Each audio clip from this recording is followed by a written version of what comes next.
Good morning, Raptor Freak. Alexiot's here. It is draft day, Monique. Happy draft day to you, super fan Monique. Happy draft day, Tom Duke. Happy draft day to all the regular Raptor Freaks here. Yes, it is draft day 2022. And Bobby Webster and Masai Ujiri, we trust in you. We know you're going to do the right thing. I think a lot of people learned their lesson last year when they tried to get all, I'm the GM. I know what's best for the Raptors. Jalen Suggs the best for the Raptors. Oh my gosh. And we found out real quick who was best for the Raptors was Scotty Barnes, Big Four, number 4, Big Roy. Oh man, and once again, this man has me tired out because I have to watch him stream for 7 hours yesterday. That's right. This man got on just after 5 o'clock, somewhere around there, and he streamed till almost midnight last night. And it was fun, man. It was crazy. It's like at this point, it's like I really feel like I'm hanging out with the guy on the regular just because I'm around hearing him talking to his friends and stuff like that. And he shouted me out. It was crazy. Y'all seen the clip that I posted last night that at some point he was bagging on Lloyd, his big man who plays with him on 2K. And he's saying, come on now. I need somebody to come on. Tell me what you see. And like he specifically called me out in the chat. He said, Raptors Freak, I know you hear her all the time. You know how Lloyd plays. And I was like, wow, what a great moment of my life to be acknowledged by Big Roy Scotty Barnes on his Twitch stream last night. Like, I wasn't even typing anything to him. He just said, shout it out. He just said, listen, Raptors Freak, I know you've been here, so you tell me what's been going on here with Lloyd. And I told him, yeah, Lloyd's like a screen door. You just open it up. He's like Tampa Baines for them on defense. I'm not lying. That's what Lloyd plays his defense like on 2K. When he is playing the center, there's no defense down low. These people are going straight to the basket and dunking it over him. He cannot get any boards, even though his character is like a foot taller than everybody else. It's really bad. It's really bad. But Lloyd, you get a lot of grief. You're a good dude. And more joking around. They're saying he's a 50-year-old billionaire. He's like, yeah, man, I got a mortgage and kids. And it's like, this man does not have a mortgage and kids. He's lying. Because we found out there are lies being told on Scotty's Twitch stream that he did tell us this week that he was in Dubai. He said this on Monday when he did his Twitch stream. I'm in Dubai, y'all. And we're like buying it. We're like, yeah, hook, line, and sinker. Well, yesterday, he said, no, I'm not in Dubai. I'm in Toronto, y'all. I never went to Dubai. So he faked us out. He just wanted to see if he could do it. So this man's been in Toronto since Sunday, at least, because that's when we saw him with Nabatia and stuff like that. All right, Tom Duke saying, get your pancakes ready. Messiah is collecting the syrup as we speak, and he's got a bunch of trees out there, and he's got the oil drum, and we know he's going for that 100% Canadian maple syrup. And in fact, that may be what they're going for today, that there are some Canadians involved in this draft that could very well be who we select at top 30 at the 33rd pick.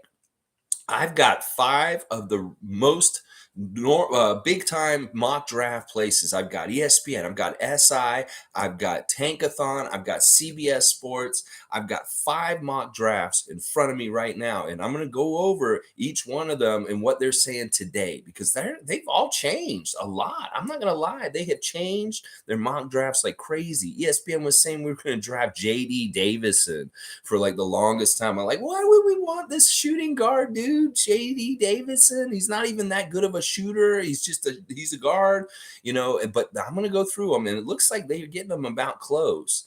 What they've changed them to for today. So we'll look at that. Yeah. Good morning to my brother, Carl. I love you, Carl. I hope everything's good in Atlanta and everybody. I hope you're spending good time with the folks and all that kind of stuff. Hopefully it is a little cooler there. I mean, it was very hot here in Toronto yesterday. Scotty was talking about it on his stream. He's like, yeah, it got hot today in Toronto. Oh my gosh. There was some things he said about Phoenix yesterday on the stream. There was a lot of weird activity on the stream yesterday. A lot of Lakers fans, a lot of fans of other teams coming into the stream and trying to talk to Scotty about coming to their teams. And I was basically telling all these fans from Lakers, Bulls, Heat, Portland, Celtics, all these different fans came in. I was saying, y'all keep dreaming. I kept just putting that Masai Ujiri line on them. Y'all are pathetic coming in here and talking to Big Roy, groveling, trying to get him to come to y'all's teams, saying all this mess in there and stuff like that. The Laker fan in particular was really annoying because he was spamming. He's like, you want to come play with the greatest of all time, LeBron James. You want to. And I'm like, man, that's a dumpster fire. Nobody wants to go to the Lakers right now. So it was a lot of me saying, let them dream. Let them dream. Y'all keep dreaming. Y'all are pathetic coming in the stream and talking like this towards Scotty Barnes. He ain't having it. He's in the right place, baby. And he ain't got no reason to come see y'all in y'all cities. That's right. Good morning to Monique. So good to see you. And Tom Duke, it was really cool. It's right on. Did he mention the draft at all? Listen, this is what he said when somebody said, Scotty, are you excited about the draft tomorrow? Scotty said, man, I ain't getting drafted. What do I care? He's such a badass. He'll care because he'll want to see his new teammate. But it's like he didn't really care. He's gonna trust in Bobby Masai like we are, and he's gonna be pleasantly surprised, hopefully, with possibly his former high school teammate to pick number 33, Caleb Houston of Mississauga. That's right, another great Canadian fit. And in fact, one of these mock drafts has him as we getting him as a draft pick. Let me see who said that. Who said that it was going to be Caleb for us? I want to look at this again. Okay, it's the NBA's actual. Oh no, it's Sporting News. Sporting News is saying at number 33 on their mock draft this morning that we will pick Caleb Houston, forward from Michigan, former high school teammate of Scotty Barnes at Mount Verde. What? Caleb Houston? Yes, this is the man who is teaching Scotty about the Toronto lifestyle, about the city itself, about how cool Toronto is, and it gave him kind of a primer on it way before he even ever got drafted by Toronto. He knew about Toronto because of Caleb Houston. And that, listen, if this man fits, if this is a good pick at 33, I've seen him going in the late first round in the 20s. If we can get him at 33, he's Canadian. He's a teammate of Scotty's from high school. He's a good fit as far as the body size and like what Bobby Webster described this week as far as what we like in a player, the versatility and the size, the wingspan. And I love this. 2 thumbs up on a Caleb Houston pick at number 33. If he is still available for the Raptors, take him, go get him, Bobby Webster, because you're going to be doing a couple of different things good. You're going to be doing what you like to do, is that's getting another long arm monster. You're going to be getting a Canadian homegrown talent that is more likely to want to stay on the team long term. And you're also going to be getting a teammate, a friend, a close confidant, somebody to pal around with Scotty Barnes on the team, somebody who's familiar with, that he's had a friendship with for years. All wins in my book. That's what I'm saying. This is what you do with a second round pick, is you try and catch a whole bunch of categories all in one. And I just described like 3 of them that would be good about getting Caleb Houston. So I like the Sporting News' mock draft of saying we should take Caleb Houston at number 33. What a great choice that would be. Oh my gosh. I would like that one. I really do. Rahul's here. Good to see Rahul. I think there is a 35 to 40% chance that OG gets traded if the package is a king's ransom. Yes, Rahul, you have said it all exactly right there. I don't like the percentages, but you may be accurate. You are a very astute Raptor fan this whole season on the trivia and different things. I really trust your judgment, Rahul.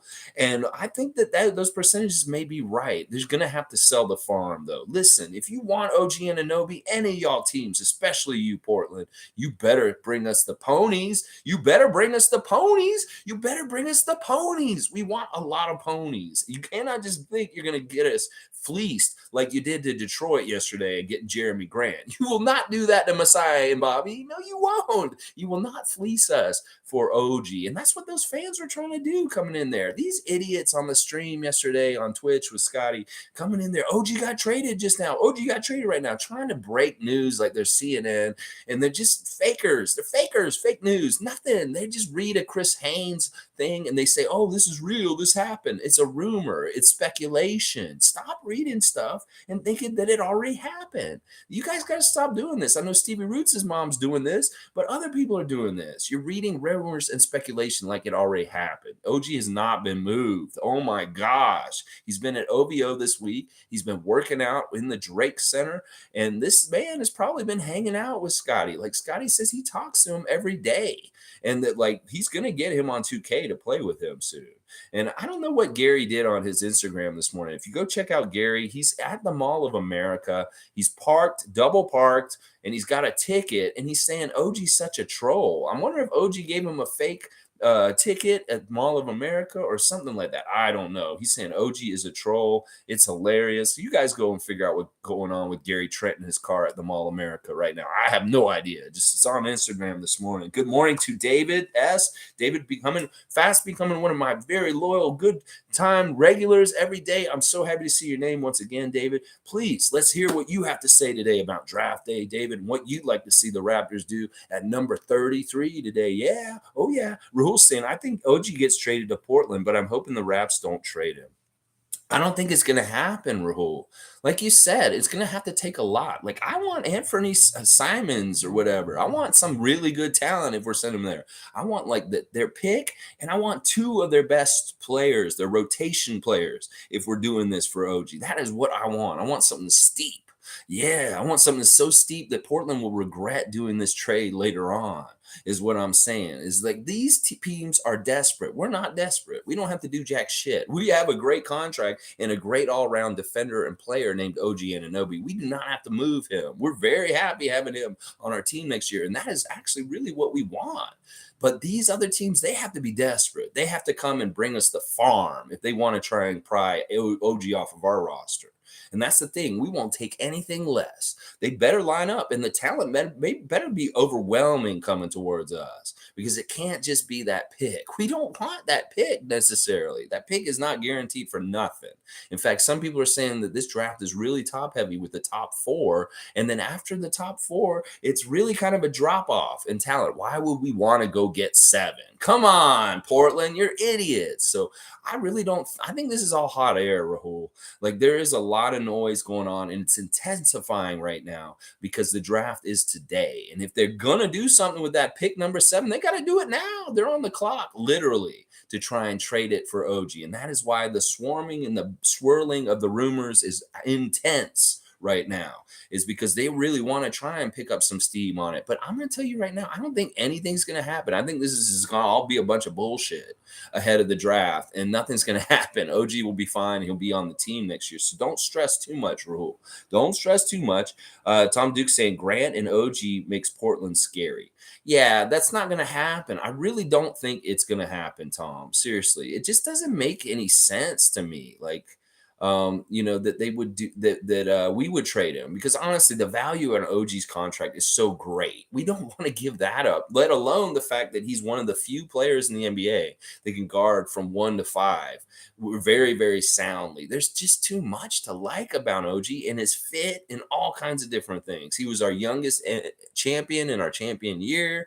He has a ring, even though he didn't play in that playoff series. He has a ring. He's a champion. We do not want to trade a man with a ring for like a bunch of scraps from Portland, just like Detroit just did with Jeremy Grant. No, we ain't doing this. It may make them scary, Tom, but we don't want to make them scary. We don't need to. Click saying we have the possibility of getting Shaden Sharp, but I'm not sure. We're giving up more experience trading OG. I don't like it at all. In fact, we're such a young team. We don't want to go more in the direction of not much experience, like what you're saying, Click. We want to get more experience. That's why we need to re-sign Thad Young and Chris Boucher, is those guys are kind of like our experienced guys along with Fred and Pascal, and that we need these kind of guys. We don't need to go trending more and more younger. Like, we have a good core that's right around 22 to 24, 25, with Scotty on 20, that's a good age range. And we don't want anybody, maybe we want Scotty to be the baby boy, like the very youngest on the team. And we don't really need younger guys coming in like the number 7 to be too important. Like, it's great if it's somebody like Caleb Houston, who's just kind of come in. Maybe he'll be a good rotation bench player for us and stuff like that. Fun to have for Scotty on the team. But, listen, we don't need one of these lottery picks. We don't need to trade up.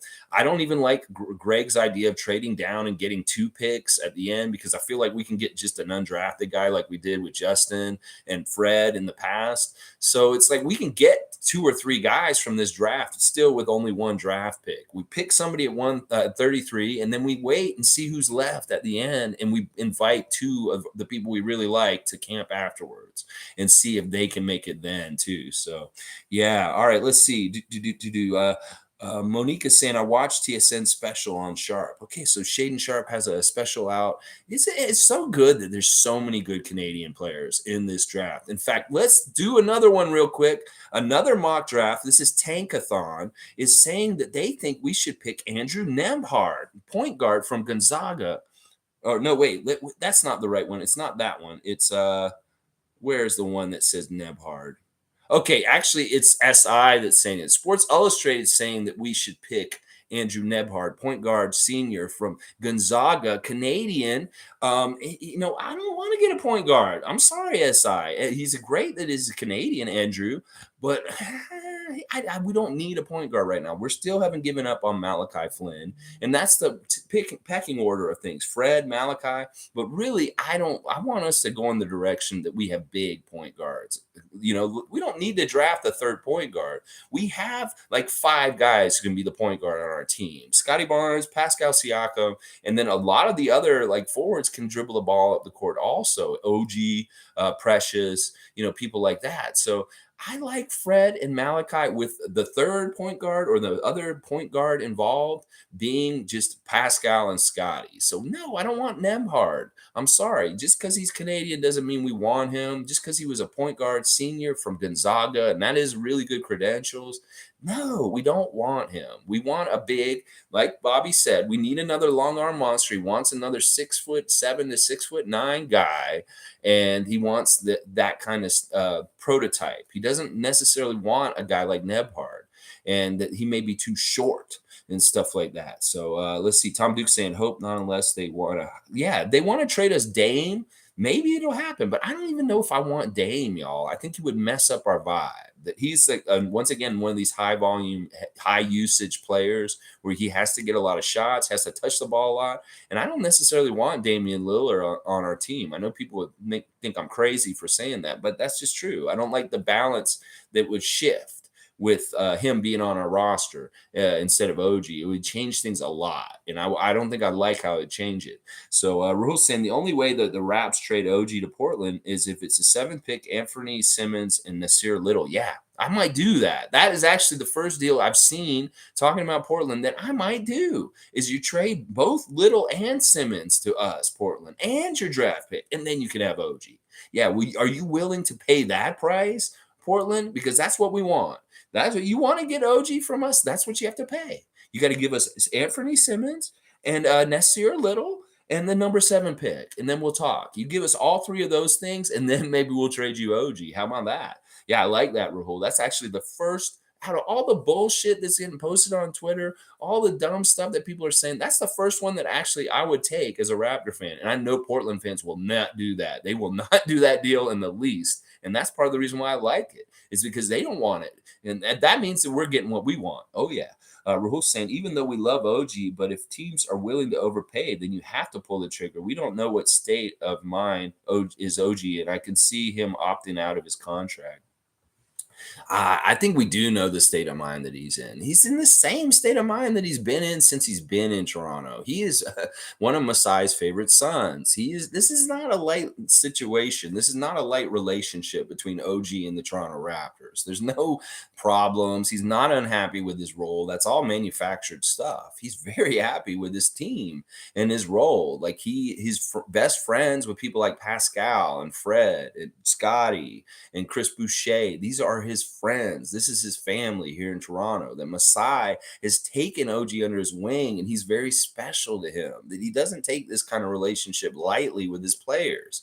Other teams are just GMs and presidents, and their players are commodities. Not with the Raptors. We're a family, and we really look at the personal side. So we've got to understand that that is a huge bond that will keep him on our team. That alone, right there, that we've invested way too much time in development to get him to the cusp of breaking out as a huge player in the NBA. That other teams are recognizing that OG's at this stage in his career, and they want to jump on that train right when the getting's going to get good. And this is why there's so much activity with all this. And we understand this the best out of any team in the league. And that's why we're smart and we're not going to deal him. If we deal him, it will be a robbery getting something from the other team. And they will be overcompensating, like Rahul is saying. That it really has to be like that. But that's the only realistic way. And I really don't see it because we really like our core. And Bobby Webster said all the same things this week that makes me think. Like they say they want 12 OG Anunobys on this team. Well, if they trade OG Anunoby, they don't have the original copy. So they need to have him around still. And I don't think it's going to happen. G says it right there. I want to keep OG. And I'm with you, G. Monique's saying awesome stuff, Lex, on Twitch yesterday. Oh my gosh, so much crazy stuff. They asked Scotty straight up, well, how tall are you, Scotty? Everybody keeps saying different things. There's one troll in there kept saying, Scotty's 6'3". And I said, nah, I'm 6'3", y'all. My height's 6'3". Scotty's not 6'3". Scotty said himself, he's 6'9", y'all. He said he's 6'9". He doesn't get why the NBA 2K lists him at 6'7". He doesn't get why the NBA lists him at 6'7". He is 6'9", straight up at this moment. That is what the man said himself. I am 6'9", y'all. So let's not get it twisted. That is his real height. And he had other really interesting stuff. We went over pop yesterday, talking about different pops we like. He's a really big fan of Terrence Mann, y'all. Like he's played with Terrence Mann in different places, and he was going on about what a baller he is and how much of a joy it is to play with Terrence Mann. Not trying to tip his cap that he wants to go play on his team or anything like that, or get him on the Raptors. Just talking about how he's a good player and he respects him. Basically, stuff like that. Another really cool thing about the Twitch yesterday was Scotty actually got some ketchup chips yesterday. Oh yeah, he got the ketchup chips out and he did a taster for the first time. He had never eaten ketchup chips. He was just going off of the thought of what ketchup chips would taste like, and he just thought they were gross just from the idea of them. But he actually got a bag and he said, y'all, I'm going to try them on the stream live in front of y'all. And he opened up that Lay's bag of ketchup chips, and he took one out and he ate a little bit of it. And he said, this is actually pretty good. So he has changed his mind on ketchup chips, y'all. He actually does like them. He had never tried them. And he said, this is actually pretty good. And he liked them because he kept grabbing chips out of the bag and he kept eating them. So he's like, you know what? He's not down on ketchup chips. He's actually come around and actually tried them, and he thinks they're okay. He likes them. So he ain't bashing ketchup chips no more. So y'all got to stay current on this. He's not in Dubai. He's in Toronto, and he does like ketchup chips. This is just the latest Twitch Scotty news that's important. This is the important Twitch stuff. For sure. The food stuff and all that kind of stuff is always important on Scotty's thing. He's always asking us food questions. He's like, wanted to know our sodas last night, talking about sodas. And Scotty's a Sierra Mist man, y'all. I'm going to tell you right now. He said, Sprite is too harsh at this point. Like he's saying, they did something to the Sprite and it's too harsh. It's too in your mouth. It's like, too harsh, too sharp. And so he give him a nice, cool Sierra Mist over a Sprite is what Scotty's saying right now.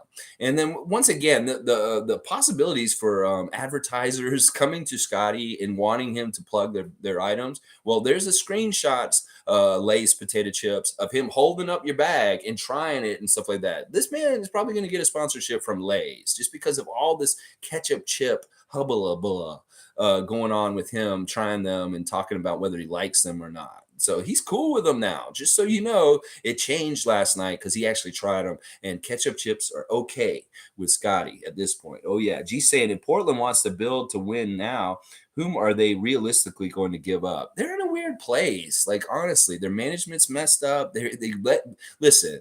They already pushed their move in the direction they're going when they sent CJ and Norman away. When they sent these guys to other teams last year, they're going into a whole new kind of rebuild. And now they're kind of like like short stopping in the middle of it and saying, "Oh, maybe we don't want to do. Maybe we do want to win now." Well, if you wanted to win now, you should have kept CJ McCollum because that's chemistry between him and Lillard was the best thing going for your team and synergy. And yeah, you're weird. You're like red light, green light going on with their team and the way they're running it right now. The GM is a red light, green light. They don't know which way they're going, whether they're rebuilding or they're tearing it all down. They're kind of going each direction. So yeah, I don't know what they're doing, G. They're kind of idiots, honestly, Portland. They're just grasping at straws at this point. Well, they got a big straw yesterday from Detroit with really clowning way of getting it for nothing, stuff like that. Click saying Gary was talking about his dad. Oh, okay, yeah, that makes sense. Click that is OG. It means original Gary. So it looks like his dad may have put a fake ticket on his windshield. That makes way more sense because OG's here in Toronto and Gary's obviously in Minnesota. If he's at the Mall of America, yeah, that makes way more sense. Click. Thank you for clearing that up. G saying, I think that was his dad. Yeah, okay. And he called him OG. Yeah, I got it. That gets you mixed up a little bit, because OG's OG, but he's going to call Gary senior OG also. Rahul saying OG and Flynn to Portland for 7th. Nasir, Josh Hart, 2 first-round picks and a second-round pick.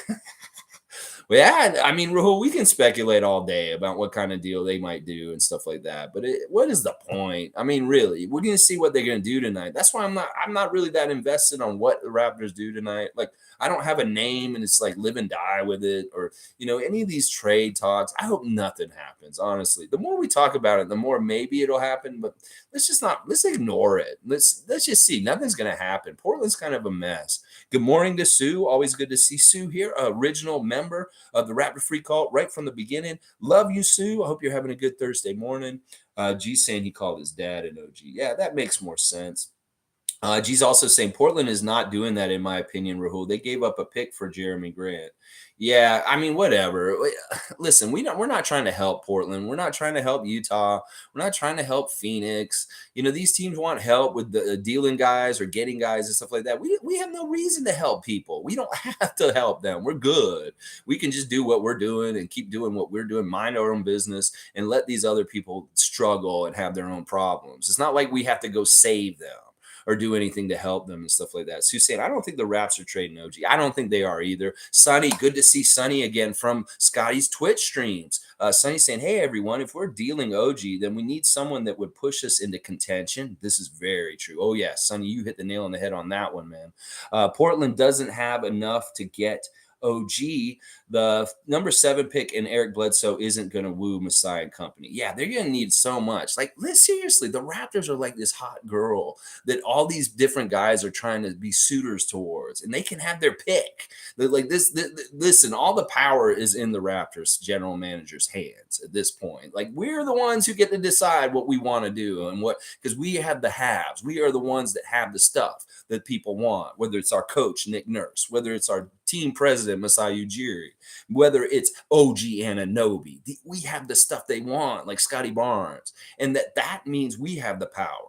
That we don't have to do jack shit. We could just sit on what we have, and they can all struggle and be like, well, we want OG. Trade us OG. Well, we're keeping OG. It's going to be that kind of thing that's going to go down. Yeah, Raps Love says Simmons. Simmons is a nice player. I'm not going to lie. That kid is a baller, and he's got a very bright NBA future. In fact, he's kind of like a Tyrese Maxey of the West to me. That kid they're very similar kind of talents in some ways, and they're coming up in the league.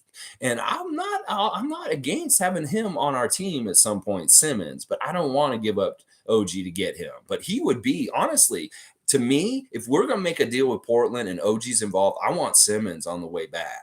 That's right. I want Simmons. In fact, he may be the only part that I really care about getting from Portland if we're going to move OG over there. I don't want to do nothing, though. Marlon Toby's here. Always good to see Marlon Toby, another original Raptor freak. Been here all year with me. Hey, happy draft day, folks. Let's add another piece to the puzzle. I love it, Marlon. All right, let me go look at another mock draft. Let's see what ESPN is saying. All right, ESPN is saying on their mock draft today that the Raptors should take Christian Coloco, center from Arizona. Arizona, y'all. I like this pick also. Like this is, finally ESPN and SI are getting coming around. Well, not SI, ESPN and Sporting News coming around with actually good selections that fit the idea of what the Raptors want to do. We get, Caleb Houston is a great pick to me, and Christian Coloco. I would be very happy if we selected Christian Coloco at number 33 because he's a center. He's got mobility. It's like the more I've watched him, actually, the more I like him. In the beginning, when I first saw him, I was like, yeah, he's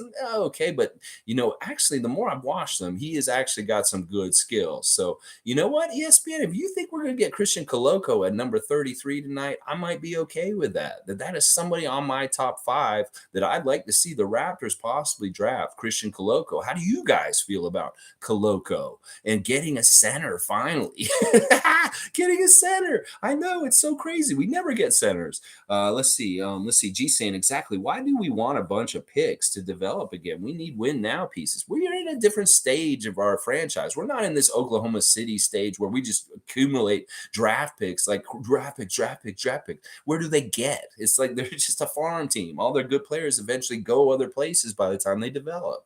Well, we want to keep our nucleus together and let it develop. It's like a cake in the oven. We need to let that cake rise and bake, and then it'll be ready. It's not ready yet. We're still letting it rise in the oven while it's cooking. And there's no reason to take that cake out of the oven while it's still rising because you may ruin the growth. And that's what I'm saying. OG doesn't need to go nowhere because he's a part of that cake rising. Good morning to Jimmy Pope. Good to see Jimmy Pope, another regular for a long time this season. Jimmy, always good to see your name in the stream.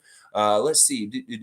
Let's see. Where are we? All right. I love all the talk. We got lots of think tanking to do today. That is what Thursday is all about. The think tank, baby, where we talk about what we think we want to do with the Raptors. All right. It is jumped way ahead. Ooh, Blue City's here. I'm going to get to you, Blue City. All right.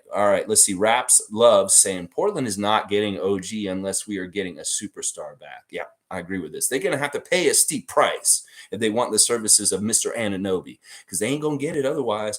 Sue's saying right on, G. If we can't get someone better than OG at 7, why would we trade him? Yeah, there's so many minefield of folly in picking a number 7. Like it's that dumb saying, a bird in the hands, we're 2 in the bush. You can have, OG is a good bird in your hand. You already know what you get with him. He already fits. There's already so many good things about him. You don't know what those other 2 birds in the bush are going to be like. That draft pick at number 7, that may not work out. We struck a home run grand slam with number 4 last year in Scotty Barnes, but there's no guarantees you get in the lottery again that your lottery pick will be another home run. So it's like, yeah, why would we do this? There's so much uncertainty in getting a new draft prospect. And when you have a vet who's already established, that's what you want. Instead, Raps love is saying other teams don't value Raptors players properly. That's another thing. There's a disconnect between the perception of the NBA in the United States, general NBA fan, and what the reality is that they don't realize how much we value OG and they want to get him on the cheap.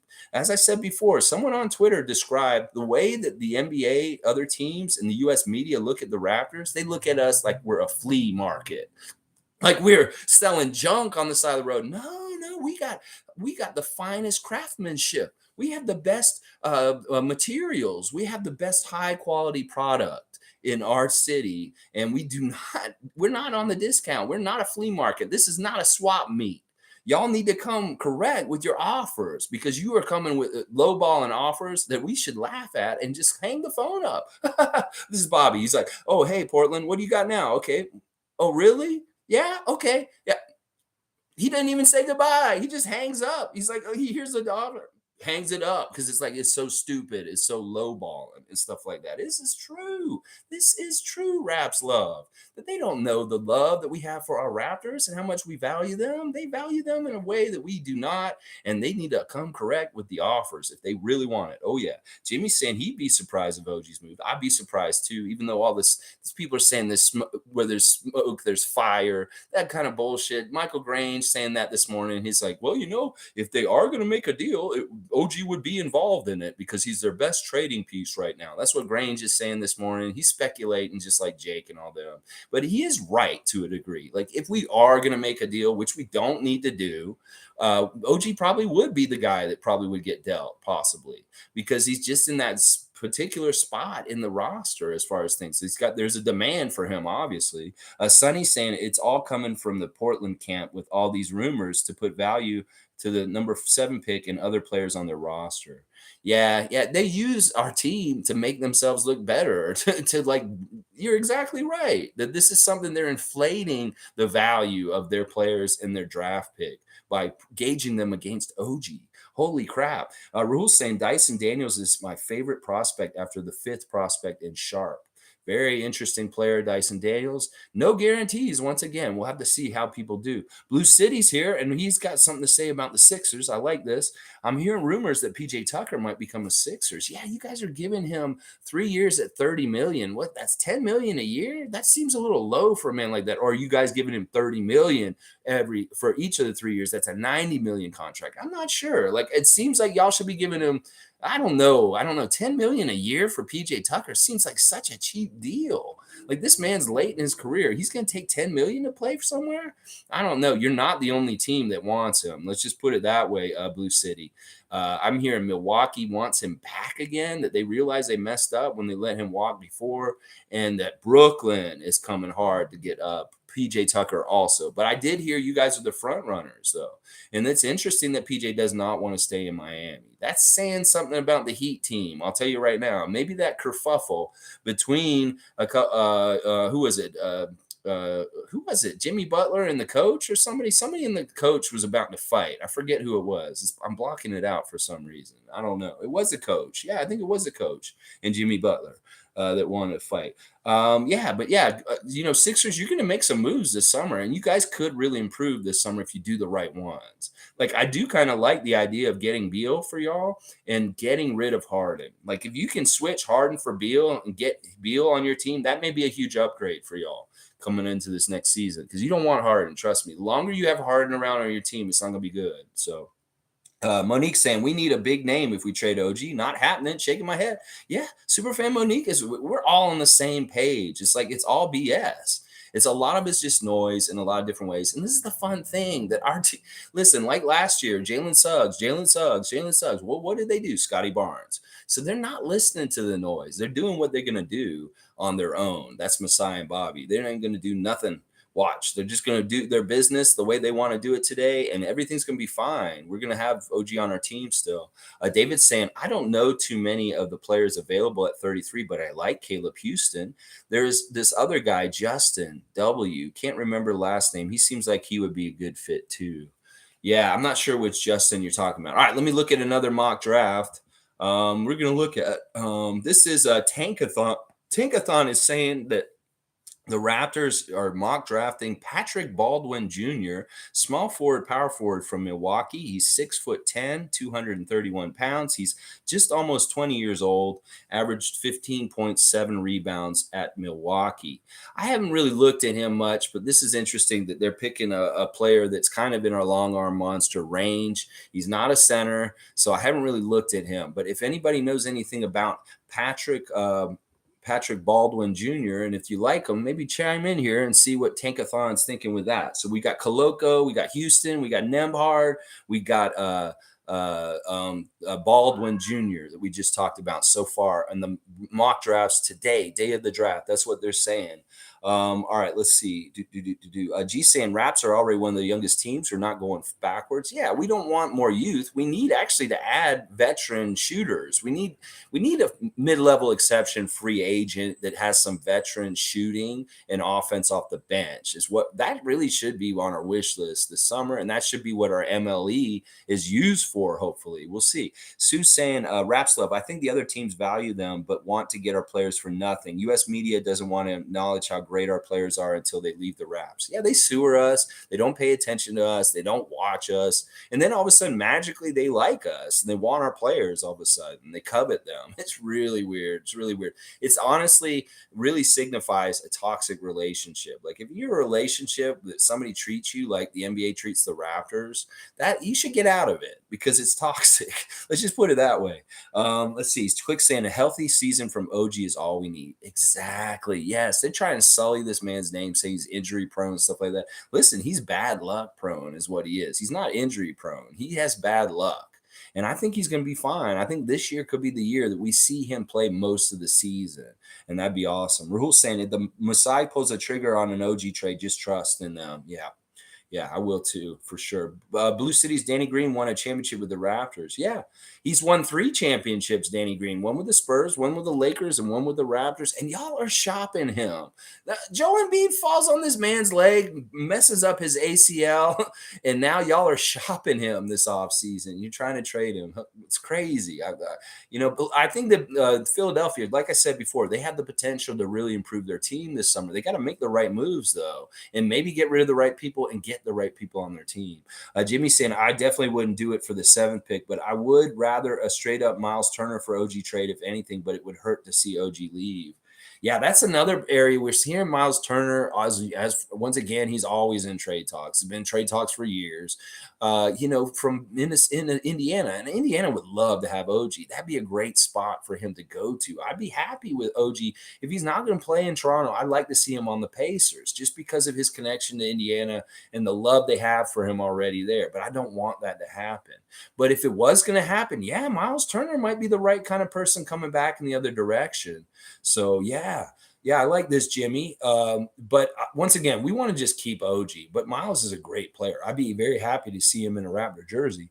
Raps Love is saying, I think every team knows how good OG's fan base don't have a clue is what I really mean. Yeah.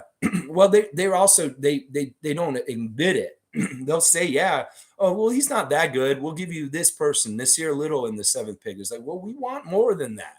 And like, well, why? It's just OG. Well, come on now. OG's better than you're trying to say right now. You know he's better than this. You guys don't give him any defensive team awards every year, but yet he's still one of the best lockdown defenders at all 5 positions. Like, this is how they do it. They don't give him any accolades, so that he doesn't get any esteem, and then they try and lowball us and pry him off our team. It's messed up.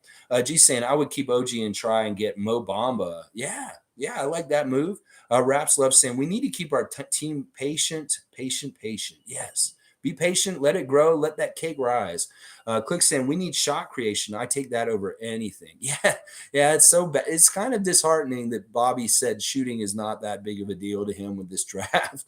And some people were very upset with him about that. But I don't know. We'll see. Like, I really do like Greg's player that he was touting earlier this week, Trevion Williams. This guy has really good shooting stuff around the basket, really good offensive game. And if they pick Trevion, I would be very happy. He's one of my 5. I got 5. Kai Soto, Caleb Houston, Christian Coloco, who I was just talking about. So, and even Julian, you can mention Julian here. If we drafted Julian, I don't think we should draft Julian, but if we get him undrafted after the draft, that'd be fantastic. I'd love to see Julian Champagny in camp with us. Yeah, he's a 6'8" point guard who may go undrafted. They can grab. I didn't realize he's a point guard. That's what Julian Champagny is at position. That's crazy, G. I didn't realize that. Monique's saying, where does Adrian Griffin Jr. or Julian Champagny take a guess? Well, Adrian Griffin Jr. should be in the top 10. They're saying around like 10 to 7, somewhere in there. And Julian Champagny may not get drafted. I'm going to tell you that right now. That I know the Champagny twins are hoping for a really big night and big things to happen, but we don't know. Honestly, we have no idea. It could be very similar to what happened with Justin last year. And then hopefully maybe we are the ones who are extending an invite to our summer league here for Julian also. Click saying Malachi Flynn has not improved in 2 seasons. We need guards to help Fred stay healthy. Yeah, okay, so this is why an Andrew Nembhard might be a good selection. Click is saying here. We can't give up on Malachi. Masai knows something about Malachi Flynn, and that's why he's so invested in him. Like, he really has not given up on him. He has his seal of approval, and he believes that he's going to show up and start playing very well. He has to do it this year because this is the do or die year for Malachi. And that if this year is just like the last year, then he's probably gone. But if he can prove something this year, we'll see what happens and stuff like that. So Raps Love is saying, I want to see what Jalen Hurts. Jalen, you're talking about Jalen Hayes or Jalen, Harris. Jalen Harris looks like. Yeah, I don't know. He's been mixed bag on CBL. And I think that ship has sailed. Sonny Mahal saying it would take a lot more than OG to get Dame, though. Yeah, that's true, and it's the money thing, and that's why part of it is not worth it to me. Like I wouldn't want to get Dame for the price and just for the power shift of like touches and like how much usage Dame has to be in relation to other guys. I like how egalitarian the Raptors are with the ball right now. It's like sure Pascal's the go-to guy and the main guy that gets most of the shots, but everybody's getting their chances. And with a guy like Lillard around, that doesn't necessarily happen. Some of these guys are black holes with the ball on offense, and Lillard is one of them. Him, Wall, Harden, Kyrie in some ways. They're all kind of black holes on offense sometimes. They have to have the ball and shoot it a lot. And I don't necessarily like those kind of players on our team. I want guys that are like more balanced and maybe they only get like 10 shots a game and they still produce stuff like that. Marlon Toby saying, I'm seeing a lot of 7-foot centers in this draft going undrafted. We could pick up one or two. See, this is a good strategy that Marlon's putting here. It's like we'll pick the best available talent at number 33, the one that Bobby has highest on his picks from his list, and that may be somebody that he had like really high and nobody else is seeing him. He'll pick him. And then at the end of the draft, he's right. Marlon's right. There's going to be some sort of center that falls all the way out that may be suitable for coming in and inviting to summer league and training camp and seeing if they can make our team. And I like that strategy a lot. I don't like getting extra picks like Greg said. I said just use the one pick and then let's see who doesn't get drafted and go and invite a couple guys to the team to try and make it this summer. G's saying people are right, shot creator or a center. Those are the two right there. G's got it exactly right. We either need a center or a shot creator. And I like that strategy. Monique saying me to click on Malachi, not pretty. Yeah, there's a good reason we're down on Malachi, but he did get a good bright spot when he did get the start until he got hurt. When Fred was out, he was starting, he was playing really well. It's just he got hurt then, and that messed so much up with that. That's too bad he got hurt, and I don't want to think that he gets hurt when he gets to play a lot either. Duke saying, I've seen so many names at 33. The one name I like the most is Christian Coloco. All right, so Duke Rocks is putting his vote in for Christian Coloco, which is somebody I can get behind him with also. Somebody who's over 7 foot, has some good mobility, has some good offensive skills, and looks pretty good. Looks pretty good. Raps love Jalen Harris. Yeah, I knew you meant Jalen Harris, Raps. I was filling in the blanks, and that's who I thought you meant. Click saying shooters and shot creation will unlock Pascal and Scotty to another level. Well, listen, these guys themselves are trying to become the shooters and shot creators. Like that is one thing Scotty keeps saying. He said it the other day. He's like, "What are the things I'm trying to improve this summer on my game?" Well, he's trying to get his 3-point shot better. It's number one is what he said. He said, "I want to get my 3-point shot better, and I want to be more aggressive near the basket." These were like the two main things he said as far as what he's trying to work on this summer. So if he's getting better mechanics on his shot, like we've seen in some of the social media so far this offseason, and Scotty and Pascal dedicate themselves to being more consistent 3-point shooters, look out. They could be the answer to our problems as far as like us needing better shooters. What if these guys just become better shooters themselves? Like we saw DeMar DeRozan come back one offseason with a 3-point shot all of a sudden. Well, I wouldn't be surprised if our two really good guys, Pascal and Scotty, do the same thing this summer. And all of a sudden, they're way more reliable from 3-point range because specifically, these are both number one on both of their lists to improve their game this summer. That Pascal's working on his 3-point shot to be more consistent, and so is Scotty. So maybe it's within, maybe it's within, and maybe Svi all of a sudden wakes up next season also. Raps Love agrees with Click. And Click is also saying Coloco looks very promising. Yeah, it would be nice to get a flyer on him. We'll see how he goes. Raps Love saying, oh, geez, on the verge of something special. I feel it. Yes, Raps Love can feel the love generating in the city of Toronto that we're going towards another Larry O'Brien, that Larry Tannenbaum loves Larry O'B's, and that he will pay the price to make this team as good as it can be and let Masai Ujiri steer the ship with Bobby Webster hitting all the buttons and Nick Nurse making all the calls and that kind of stuff. We are on our way, Raps Love. Yes, we are. OG will not go to Portland. We can get better packages from other teams. I agree with this also. Like, also, when we're talking to Utah, we're not talking to Portland. I'm like, I'm not impressed with what you have to offer us. We don't want Rudy Gobert. We don't want Donovan Mitchell. We don't want Jordan Clarkson. We don't want your players, Portland. There's some other team that has assets that we like better. Like Indiana, Miles Turner. That is something that we like better. That's why I'm like, let's not even talk to Portland. Portland, they want it so bad. They're so hard up. They're thirsting. Let them just go be thirsty over on the West Coast. They don't need our stuff. We don't have to deal with them. We don't even have to pick up the phone for them. Really, seriously. Duke Rocks is saying, Koloko reminds me of Siakam. Good footwork from soccer. Yeah, I noticed that the man has got some good instinctual footwork from the clips that I've seen of him. Rahul's saying the issue with Nasir Little is injury prone. I would want one first round pick and a second round pick. And Rahul, listen, sounds like Bobby Webster needs to get you as an assistant GM. You and Dan Tolzman can go sit in a room with phones and you could talk to Portland all day and hear all the garbage they're sending us. And you would be the tough nose guy saying, no, Portland, I told you last time, you idiots. Hang up. Just hang up the phone on the Trailblazers over and over again. Every time they call. Oh, caller ID. Oh, it's the Trailblazers. No, don't pick up. No, there's no reason. They're not coming with anything good. Why are we even taking their calls? They're idiots.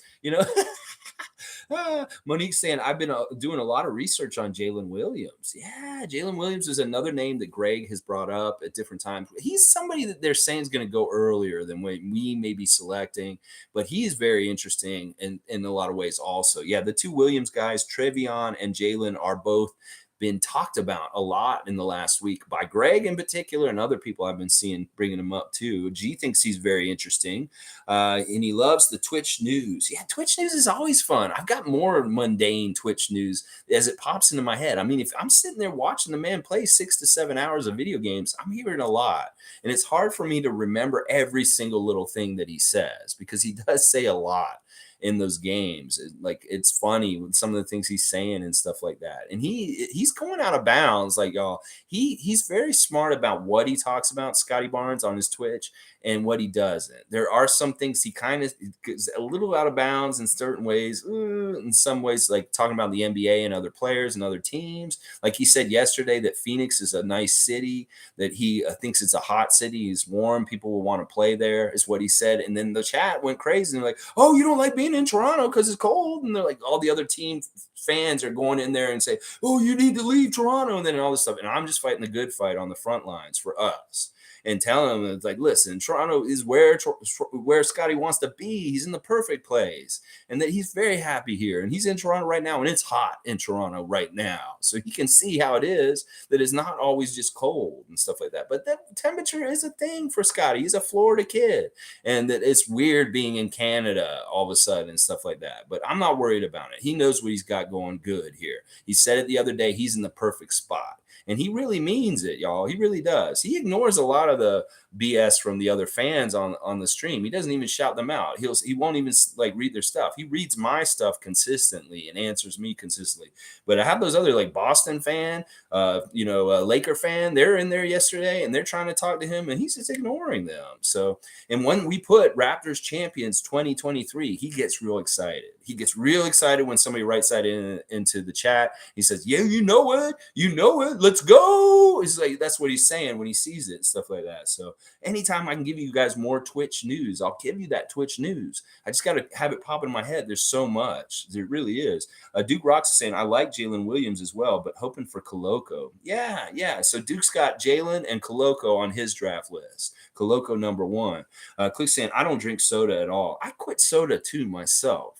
I was just throwing names in there. I was like vanilla Coke, it's like New Grape, Country Time lemonade. It's like I was trying to name all the Florida drinks that I used to drink when I was down south, because this is the kind of stuff that Scotty would have gotten too down in South Florida and stuff like that. So BTOB's here. Good to see you as usual. BTOB, always good to see you. Hi, y'all. We'll be seeing who our Raptors pick tonight. Yes, trust in Bobby, trust in Masai, trust in Dan Tolzman. Trust in Rahul, who has just been added to the GM office of the Raptors. Rahul is on the phones now with Portland right now, and he's dismissing and denying all of their offers because they're just a sham. They are just pathetic. They do not even come close to matching up what OG Anunoby is worth. And Rahul is just hanging up on the phone on them. Portland, oh, you go away. All right, Raps loves saying problem is Grant will not resign in Portland. They are a mess. You're right. yeah. This is the crazy thing. Like they're like Phoenix in some ways. Phoenix was really good this past year with their record, but their management is a mess. There's people, executives in the Phoenix Suns and the Portland Trailblazers that are bad people. They're just awful. They're gross. They're just like not good people to have around. So there's a toxic work environment in both of these franchises. And that's part of what the problem is. Like Portland had a bunch of people leave because it was bad. And Phoenix is getting all sussed out with all these creeps that are in their organization that were being creepy towards women, misogynistic, sexual harassment. That's the stuff that's going on in Phoenix and Portland, is that there's some clowns that are on the GMs, not the GM, but the front office that are gross. And that is part of the dysfunction of these two teams right now. They're in flux because there's a power struggle for who's in charge of these teams because gross people have been in charge and they're getting kicked out. And there's a little bit of uncertainty and weirdness. Who knows who's even running Portland right now, and stuff like that. It's crazy. All right, let's keep going. Shane is here. Shane Waters, happy draft day. Trust in Messiah Bobby. That's right. That is number one tenement of the Raptor Freak cult is trust in Messiah and Bobby. We will chant it like monks in the monastery because that is the gospel, baby. Trust in Messiah and Bobby on draft day especially. Monique is saying, speaking of Norm, his Understand the Grind Foundation is coming soon. Norman. Just a businessman. Just always doing the business things. We love you, Norman Powell. You always be good Raptor family. And we hope you have the best success. I wish that lady, that Karen, had messed with you in that gym in Las Vegas earlier this offseason. That was hilarious. That was messed up. That woman coming and messing with you in that gym and stuff like that. But hey, anything Norman's doing with his brand, Understand the Grind, anything that Fred is doing with Bet on Yourself, I highly recommend anybody going out there getting this. Pascal Siakam gear, whatever merchandise you want to go get. Support your Raptors and your former Raptors like Norman Powell. Oh, yeah. The Cool Table. I like this. I'm out at the Cool Table. I was never at the Cool Table in high school. But the Cool Table, welcome. We're live streaming Raptors content every single morning, 9:30 a.m. Eastern Standard Time, every single day. I'll be back tomorrow morning, too. If you love talking Raptors and you want more Raptors content in the offseason, this is your place. It's all about positive Raptors space for fans that love the team and want to cheer the team on. Ain't sullying the team, silvering the players, telling us trade all the players. We love our players and we love our team. We're going towards it. Would I trade for Murray? You mean DeJounte from San Antonio? Because there's a whole lot of buzz between the Atlanta Hawks and the San Antonio Spurs about John Collins and Murray right now. And yeah, maybe they're trying to work something out. I thought Murray is such a good fit on San Antonio. I like San Antonio. I don't want him to leave San Antonio. I think that he should stay there. It's a kind of a similar thing with OG. As a Spurs fan, I don't want Murray to leave San Antonio. If he came to Toronto, that'd be very interesting. Very, very interesting because he's a different kind of guard. He's a little bit of a bigger, gooder, better guard in some ways, and his defense is phenomenal. But he's a little duplicitous with Gary Trent Jr. as far as what he would offer for our team. So I don't know. I would love to have him on our team as a character guy. He's somebody that I would love to have on the Raptors, but I'm very happy with him on the Spurs because that's my West Coast team. And I want him to be on their team because they need that help. They need that franchise player and stuff like that. But if Murray was ever in a Raptors jersey, I'd be very happy because he's a baller. He's an amazing player. He really is. Raps Love saying 33rd pick is, but don't expect too much this year, guys. Yeah, this is the thing. We can't get it twisted here. The 33rd pick is, you're lucky if they become a rotation player. You're lucky they make the team sometimes. And, knowing our guys, they don't mess around. It's like OG says, he doesn't shoot to miss. We don't draft to miss.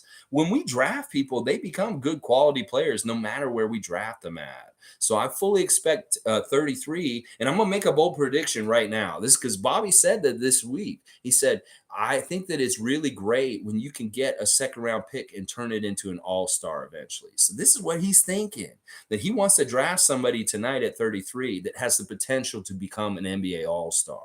That is what he's saying. He says you get great value for this guy who's in second round, who's actually all-star level, that is a fantastic job drafting. And that's his goal tonight. I'm going to tell you that right now. He wants to get a guy who could possibly become an NBA All-Star in the years to come, is what he's saying. Oh, yeah. I love it. I love it. I love it. Monique saying Coloco looks promising. Yeah, there's another seal of approval for Coloco. Yeah, I think that he's a sound pick if we do get him.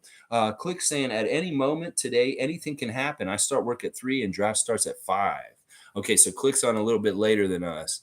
Yeah, we'll have to see. All this draft buzz is going to intensify this afternoon and then hopefully just dissipate and go away after the draft happens because not a lot will happen. Watch. Click saying, we don't have a high pick, but I'm still excited for this draft. Yeah, me too. I am excited too. I didn't even pay attention to the draft last year. I feel like such an idiot that I didn't actually watch Scotty get drafted and see it live on TV. I should have really done that because I really missed out on a great Raptor moment. I think I was just busy and I was like, I trust in Messiah and Bobby. They're going to make the right pick. I didn't really care. I didn't get caught up in the Jalen Suggs hype. So it's like when they picked Scotty Barnes, I was just like, this is a great pick.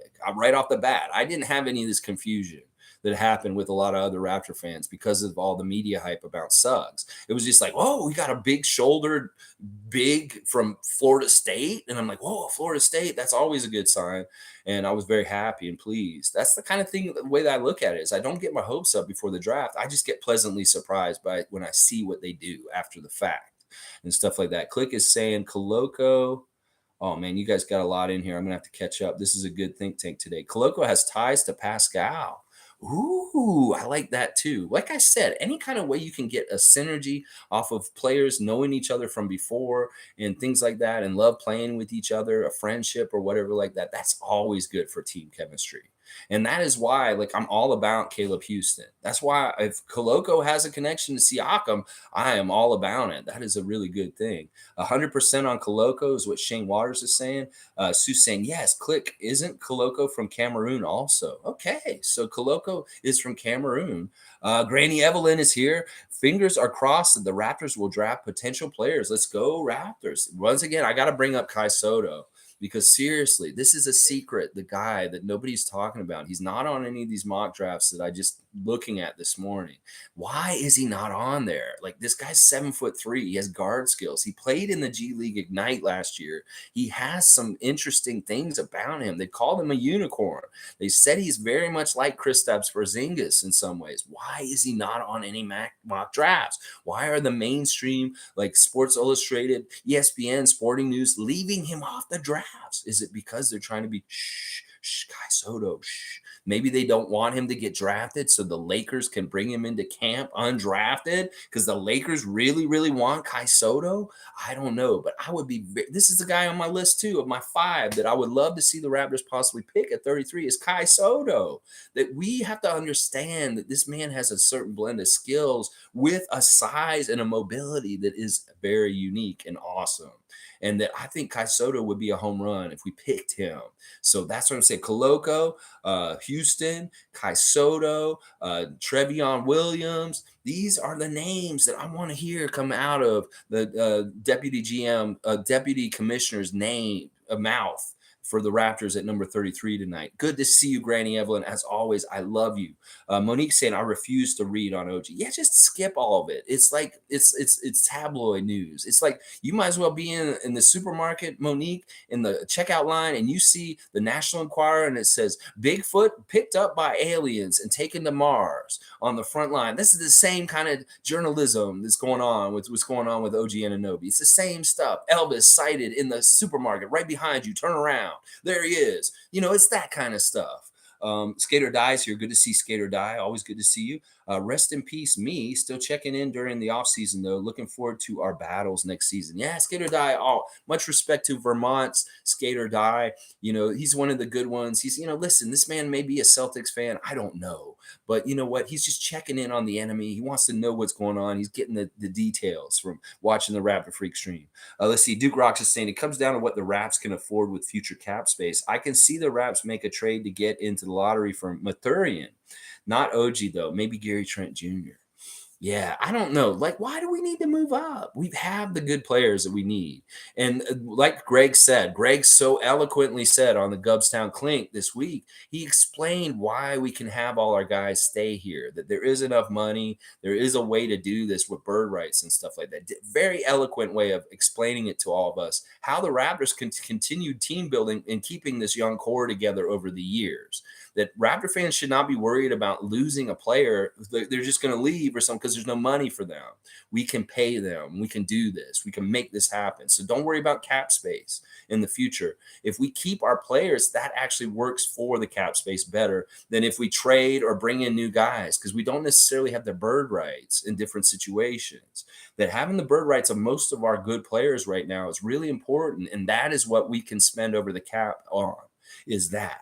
And that having invested in players and keeping them in time, that's the whole reason why they made the bird rights. They didn't want people switching around teams so much, that they wanted to allow teams to keep and retain their core by using bird rights. That's the whole reason why they were made. And we want to use them. We want to utilize them because we got the right core. And this is who we want to have. And we want to keep them. So that's how I look at it, dude. So don't let anybody tell you if Fred VanVleet gets a contract extension for a certain amount of money this summer that it's going to hurt our chances to get Scotty Barnes locked down long term, or Precious, or anybody like that. This is fine. We can pay Fred and still pay everybody else too. All right, Rahul's saying Eric Spoelstra is the Miami head coach. Yes, that is true, Rahul. Let's see. Monique saying NBA TV Canada dropped their mock draft last night. Yeah, I wonder who they put. Monique, who did they put at number 33 for us? I want to see. Justin Lewis. That's the guy. Justin Lewis. Yeah, that's a name that Greg's brought up a little bit on his channel also. I haven't really looked at him much. Let me see. There's one more mock draft I've got here. Let me see. All right, I've got HoopsWire mock draft. What they're saying that the Raptors are going to pick at number 33 on their mock draft is David Roddy, small forward from Colorado State. David Roddy is actually a player that we've had come into Toronto and worked out. There's some things about him that are very interesting. This is a big dude, a big, powerful guy. He's a long arm monster. He's got some really good defensive chops and rebounding right off the stop. But he's somebody that I would be okay with. If they see something in David Roddy, Masai and Bobby, and they pick him at number 33, we're going to know that there's something really good about him, because they had him come up here and work out in person, and they talked to him, and that they may see something good. So if David Roddy's the name they call tonight, we got to trust in Masai because there's something they saw. So let's think about David Roddy tonight. So there's 5 mock drafts right there, that what they're saying about what the Raptors might do tonight. We got ESPN saying Christian Coloco. We got Sports Illustrated saying Andrew Nebhard. We've got Tankathon saying Patrick Baldwin Jr. And we've got Sporting News saying Caleb Houston. And we've got HoopsWire saying David Roddy. There's 5 mock drafts today. And those, actually 3 of those names are perfectly fine to me. That Nemhard thing, I can understand if we're going to what you guys are saying about needing a little bit more guard action, a little bit better shooting, stuff like that. Maybe somebody to replace Malachi because he's failing, something like that. Then maybe you go and get Andrew Nebhard. But I like a big guy more than getting a small guy for sure. Blazers might offer the farm for OG. Yeah, Death 4K saying that. Anthony with the pick for OG. Yeah, see, I would say, like we said earlier, Death, you weren't here. I'd say Anthony, Nasir Little, and the pick for OG. Now we're talking. Portland won't do that. That's why it's good. Duke Rocks is bringing up Nick Claxton. I like this. Nick Claxton is a free agent, and I'm hearing Nets can't afford to match. Raps tried to get him at the deadline. Yeah, this is very intriguing. I like Nicholas Claxton. I think that he has some good tools. He's like a weird what's that guy we had last year that we had for a little bit? A DJ. He's a little bit like DJ Wilson.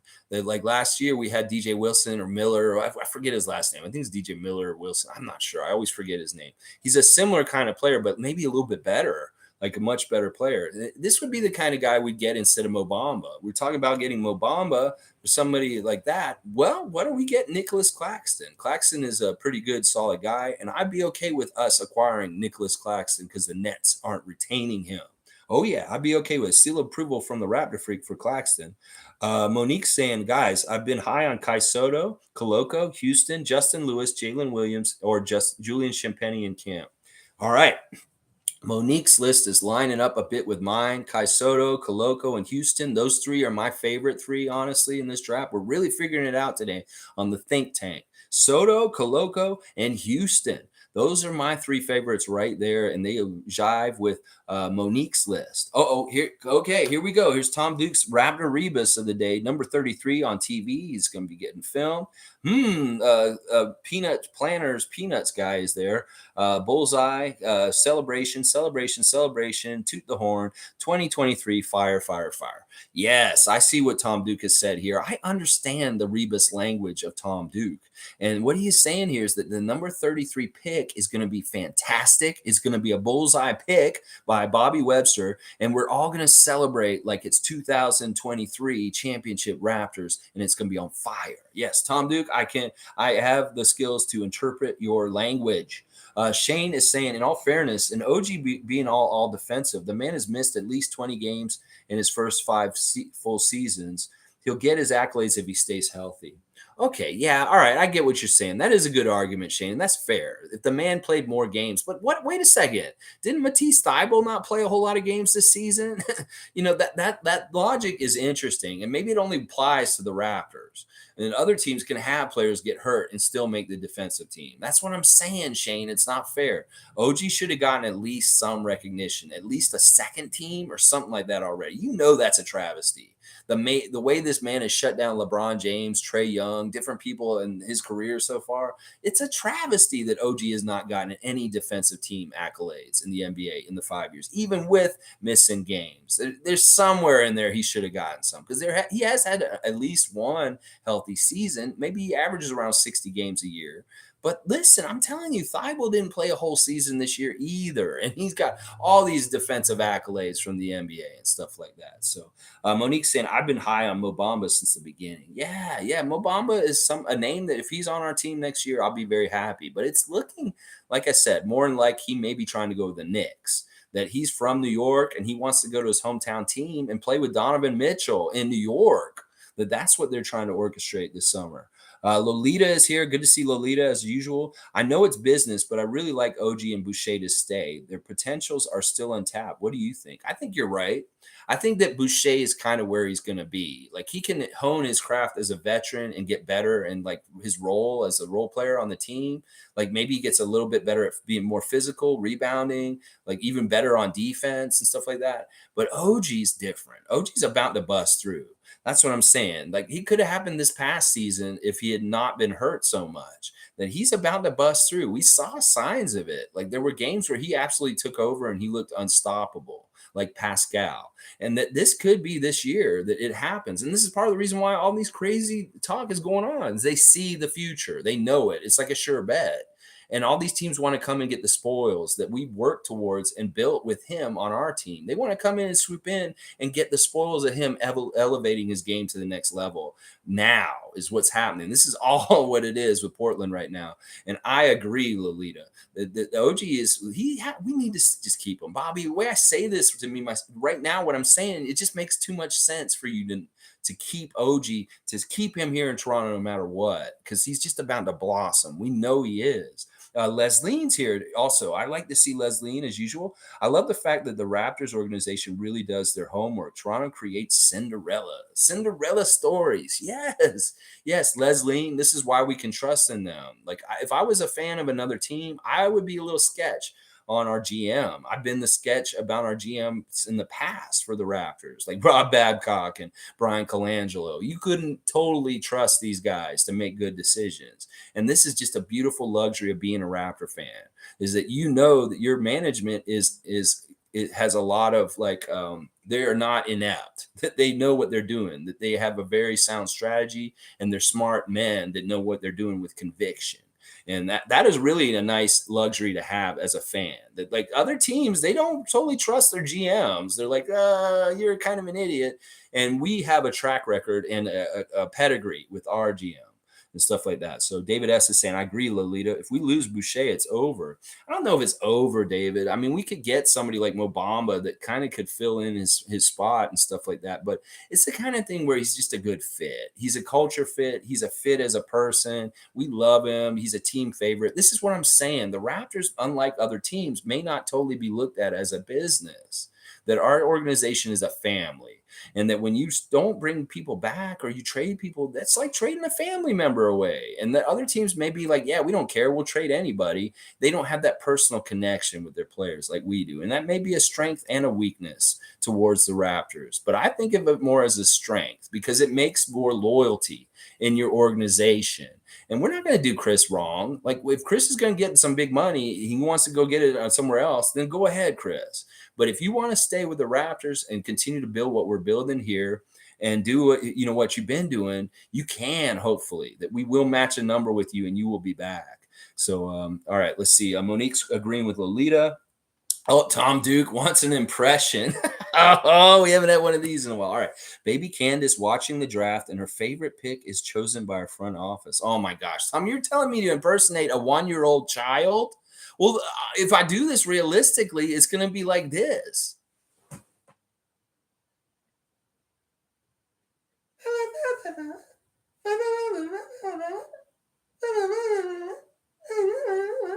One-year-old don't talk, Tom. Come on now. That's it. That's it. I can't get her to react because I'm pretty sure that Granny Evelyn would tell us that baby Candace is not paying attention to the draft on TV. No, I bet you money that it's whatever shiny and bright and colorful around baby Candace is what baby Candace is watching. Tom, hilarious this impression. I don't want to. It's weird to do a baby. I'm sorry. Death 4K saying, as much as I love and want OG, if a team becomes desperate and Dame's like go get that guy, we might have to accept Josh Hart little and Keon is not working. Listen, if they're going to sell the farm, we can really fleece somebody going the other way for OG and get some crazy value coming the other way. Okay, sure. But I don't see that happening because once again, they're tipping their hats and they're showing that they want to undersell. They want to like get fleece us. They want to get OG for nothing. Well, if the only way is like they got to send us a lot in return for it to happen. That's the only way. Click saying they think that they could fleece us like they did Detroit. I know they think they can do that to what they did to Detroit to us with Jeremy Grant yesterday. No, and that's part of the reason why Portland's all buzzed up. It's like, ooh, we made a move. We fleeced Detroit. They're feeling all high and mighty. Now let's fleece to Toronto. Is what they're thinking. This is what Blazers fan is thinking. They're like, "Ooh, we want to get it all right now." Well, you may get a green light from the Palace of Auburn Hills, Detroit Pistons, but you ain't getting no green light from us. It's a red light from a Scotiabank Arena, Toronto Raptors. We are not sending you OG and Anunoby. I'm sorry. It's not going to happen. If it does happen, I'll be sad, and I'll understand the reason why they did it is because it makes sense for our team. There's no other reason why they would do it. They're not going to frivolously do something that will hurt the Raptors just to help Portland out. Don't get it twisted, Portland fan. Monique is saying Portland is nowhere near a contender. I agree with this assumption. I don't think that they're in the playoffs next year either. Like next year. I really don't. I really don't think they're in the playoffs next year. David's saying Country Time Lemonade is so good. Yeah, I'm with you, David. It's such a good cool drink on a hot summer day. Get that Country Time Lemonade. Get the yellow or the pink. It's both very good. Yeah. Blue City saying, did you see the Sixers getting PJ Tucker? I think that y'all could. I think you guys have just as good a chance as Brooklyn or what's the other team I just mentioned? Milwaukee. Although maybe PJ doesn't want to go back to Milwaukee because it's, maybe he's all right. I've been there. I see what they're doing. It is what it is. Whatever. I'm leaving. He left already. So I don't know. I think it's between you and Brooklyn. And the Brooklyn thing may get figured out by Kyrie and Kevin. It may be that PJ doesn't want to go to Brooklyn all of a sudden because Kyrie's getting traded to the Lakers or something like that, stuff like that. So, but I think you guys have a good chance. Yeah. That it's weird that PJ doesn't want to be in Miami anymore. And that, yeah, he could be on the Sixers next year, Blue City. So, yeah, I would get your hopes up a little bit. There's a good chance. Shane's saying Portland offers are about as ridiculous as us saying OG for Dame Lillard, or is it? OG could be that valuable. Exactly. I think that's closer than what they're offering us, is that OG's closer to Dame Lillard than a lot of the garbage that they're sending us for OG. And yeah, I think they are ridiculous, Shane. I agree. David's saying it's possible they sure need him because Harden is hopeless.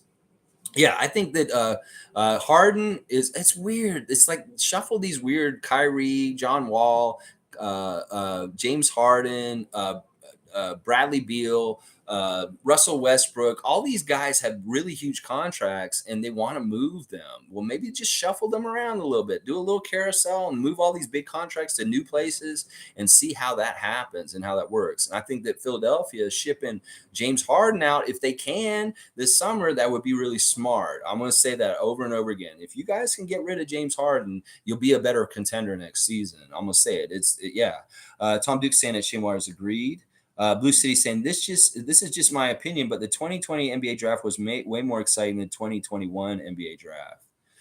Well, okay. I don't remember the 2020 draft. I do remember last year's draft because of Scotty. So I'm not even remembering who was on that. It was that LaMelo Ball was the rookie of the year. I don't know. Anyway, that's cool. You're welcome to your opinion. I think the 2021 draft's going to be the best draft within this near period of what's going on, because of people like Mobley and Cade and Giddy and of course Big Roy. Monique's saying, I always wanted Jamal Murray. He's my top Canadian, but people don't see it. I think right now, honestly, Monique, that Andrew Wiggins is the best Canadian in the NBA. It's just proven he's a champion. He was one of their top players. Like, honestly, he really was number 2 to Steph in the finals as far as importance. Jamal's been hurt too much recently, but he is up there near him as far as who could be the top Canadian player currently in the NBA right now. But right now, for me, it's Wiggins. But yeah, we'll have to see how Murray does in about a week from now when they play against Dominican Republic in Hamilton, July the 1st, Canada Day. Nick Nurse coaching Team Canada. You guys, if you live near Hamilton, go to this game and support Team Canada basketball. And you'll get to see people like SGA and Lou Dort and Dylan Brooks and Jamal Murray play all on Team Canada in one place. So if you live near Hamilton and you can be there on July the 1st, go to that game. I'm not lying. Go to that game. It'll be a lot of fun. Blue City saying, who do you see the Sixers draft in the first round, 23rd pick overall? Man, I'm not doing any research for your team. So just so I will preface that. But let's go look at what the mock drafts are saying for you right now. All right. So ESPN says Wendell Moore Jr. out of Duke, small forward. There's one for you there. Let's see what Sports Illustrated is saying this morning for you. They are saying Blake Wesley, guard, Notre Dame. He was a freshman. Let's see what Tankathon's saying. Nikola Jovic, small forward, mega basket. They're saying you're going to get the other weird Nikola Jovic. Let's see. Sporting News thinks that you guys are going to get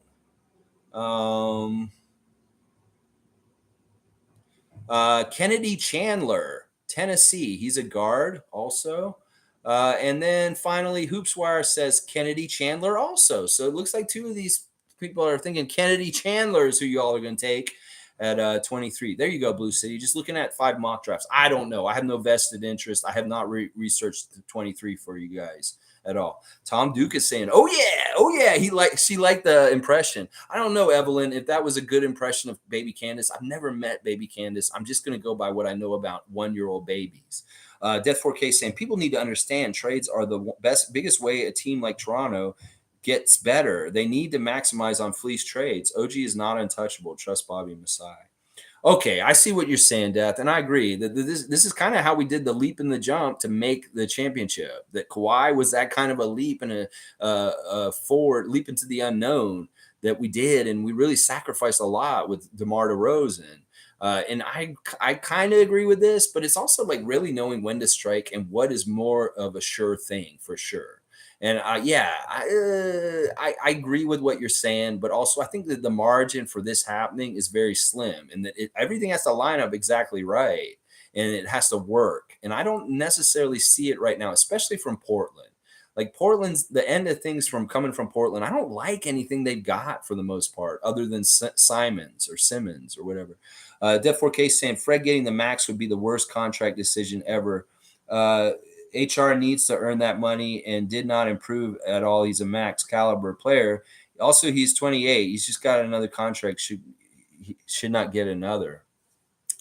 See, I don't necessarily agree with this. Like, it's not about the production on the court in some ways. Like, in some ways, this is about team leadership.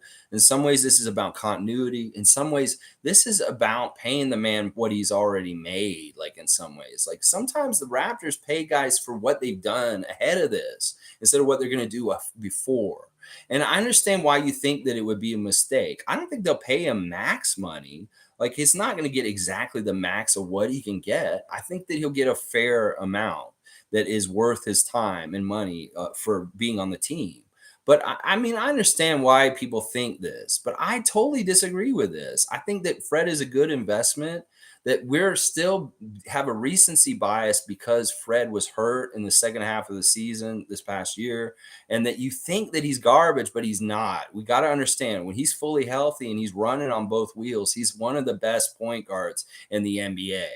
And that, he's getting paid what he should be getting paid. This is how I feel about it. Like, if we can get away from paying him exactly the max, but we can disagree on this, Death. It's like, listen, Fred is our champion. Like, as I say, he has the treasure map to get back to the gold. He knows where the treasure chest is because he's the Goonie that has the treasure map, like Mackenzie Austin or whatever on Goonies. He's the one who has the map. So we need to keep the guy who has the map because he knows how to get back to where the treasure is the way I put it. Monique's saying people have David Roddy going down to the 905 if he gets drafted by us, aka media too. Well, this is probably going to be true for this draft pick no matter what. That if whoever we pick at 33 is going to be probably playing for Mississauga this year. That's just how it is. Second round picks are going to be playing on G League, and that's good because that means they'll be getting a lot of reps. And we want that. And especially if it's for your buddy, Nathaniel Mitchell, the new coach of the 905. That's not official yet, but we really see a lot of signs pointing towards that, I hope. Def 4K saying Raptors need to go get a guy like Jalen Smith or Mo Bamba, Clayton in free agency. Yeah, just a small free agency ad. I'm serious. We don't need to make a huge splash. We're really, really good team. We just need better health this season coming up and more time together. We're going to see leaps and bounds still with the same people. We don't need to go get more guys. These guys that we have are studs, and they're going to grow into more and more superstardom kind of stuff soon. Like Scotty and Precious in particular. Look out. Seriously, these dudes are young and they're learning, and they're only going to get better. That's where we get better. It's with the guys we already have. And maybe we add a Mo Bamba. Maybe we add like a center or something like that. And that'd be good, like Nicholas Claxton or Mo Bamba. And that just adds a little bit more of a look that we needed last season to what we already have. Let's see. A Click saying Paulo Banchero will be the best player in this class. All right, Click's calling it right now. He's projected to get drafted by Houston as right now, but some people are saying he could be number one. There's still a lot of turmoil at the top. Is it going to be Chet? Is it going to be Jabari? Is it going to be Paulo? It's one of these three are going to get number one, probably. Click saying, as we say, OG is an amazing player. If he has another injury-riddled season, the front office might actually start contemplating it, though. I don't think he has injury-riddled seasons. Like, once again, he has been playing out of position. Since we had to go to Tampa, this man has been playing power forward. This man's been playing center, and that hurts him. Like, he gets hit. He takes so much of the surge abuse that Ibaka used to take. Then Gasol, that these big guys, they take a certain amount of physicality from the other team. And when we lost both of them at the beginning of the Tampa year, then Surge was really sorely missed. And OG and Pascal stepped into those spots because Baines wasn't doing the job either. And that these dudes were taking hits, and that's why they got hurt. That's why Pascal got hurt. That's why OG would get hurt. And this is part of the reason why we got to get them in the right positions. So they're not battling bigger guys all the time and getting hurt that way. It's not that he's necessarily injury prone. It's partly that he's playing out of position. We talked about this season. Click, that. But you're right. At a certain point, you got to wonder, well, is this where we've gotten to with him? But I don't think he's that kind of player that you need to do that with. Seriously, that's not a good label for him, the injury prone thing. I don't think it's apt for him. It's not fair to him, honestly. Shane Waters is saying, good point on OG.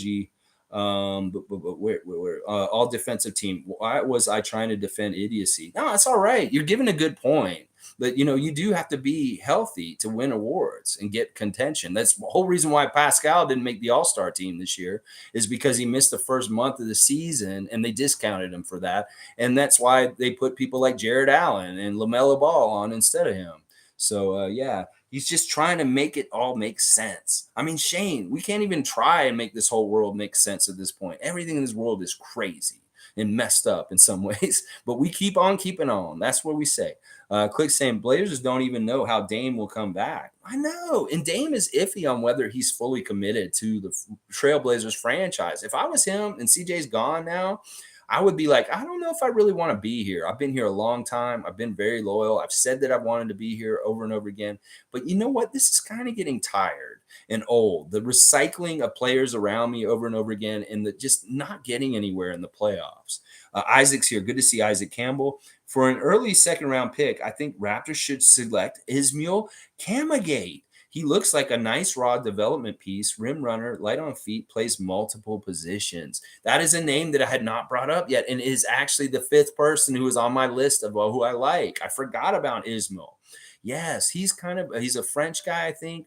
He's got some very interesting skills. He's a big dude and he is raw, but he looks very intriguing. And that is somebody that I would not be upset if the Raptors took at 33 either. That we've seen him at the end of the first round, in the early second round also. That name is right around there. It's a similar kind of thing to Koloko.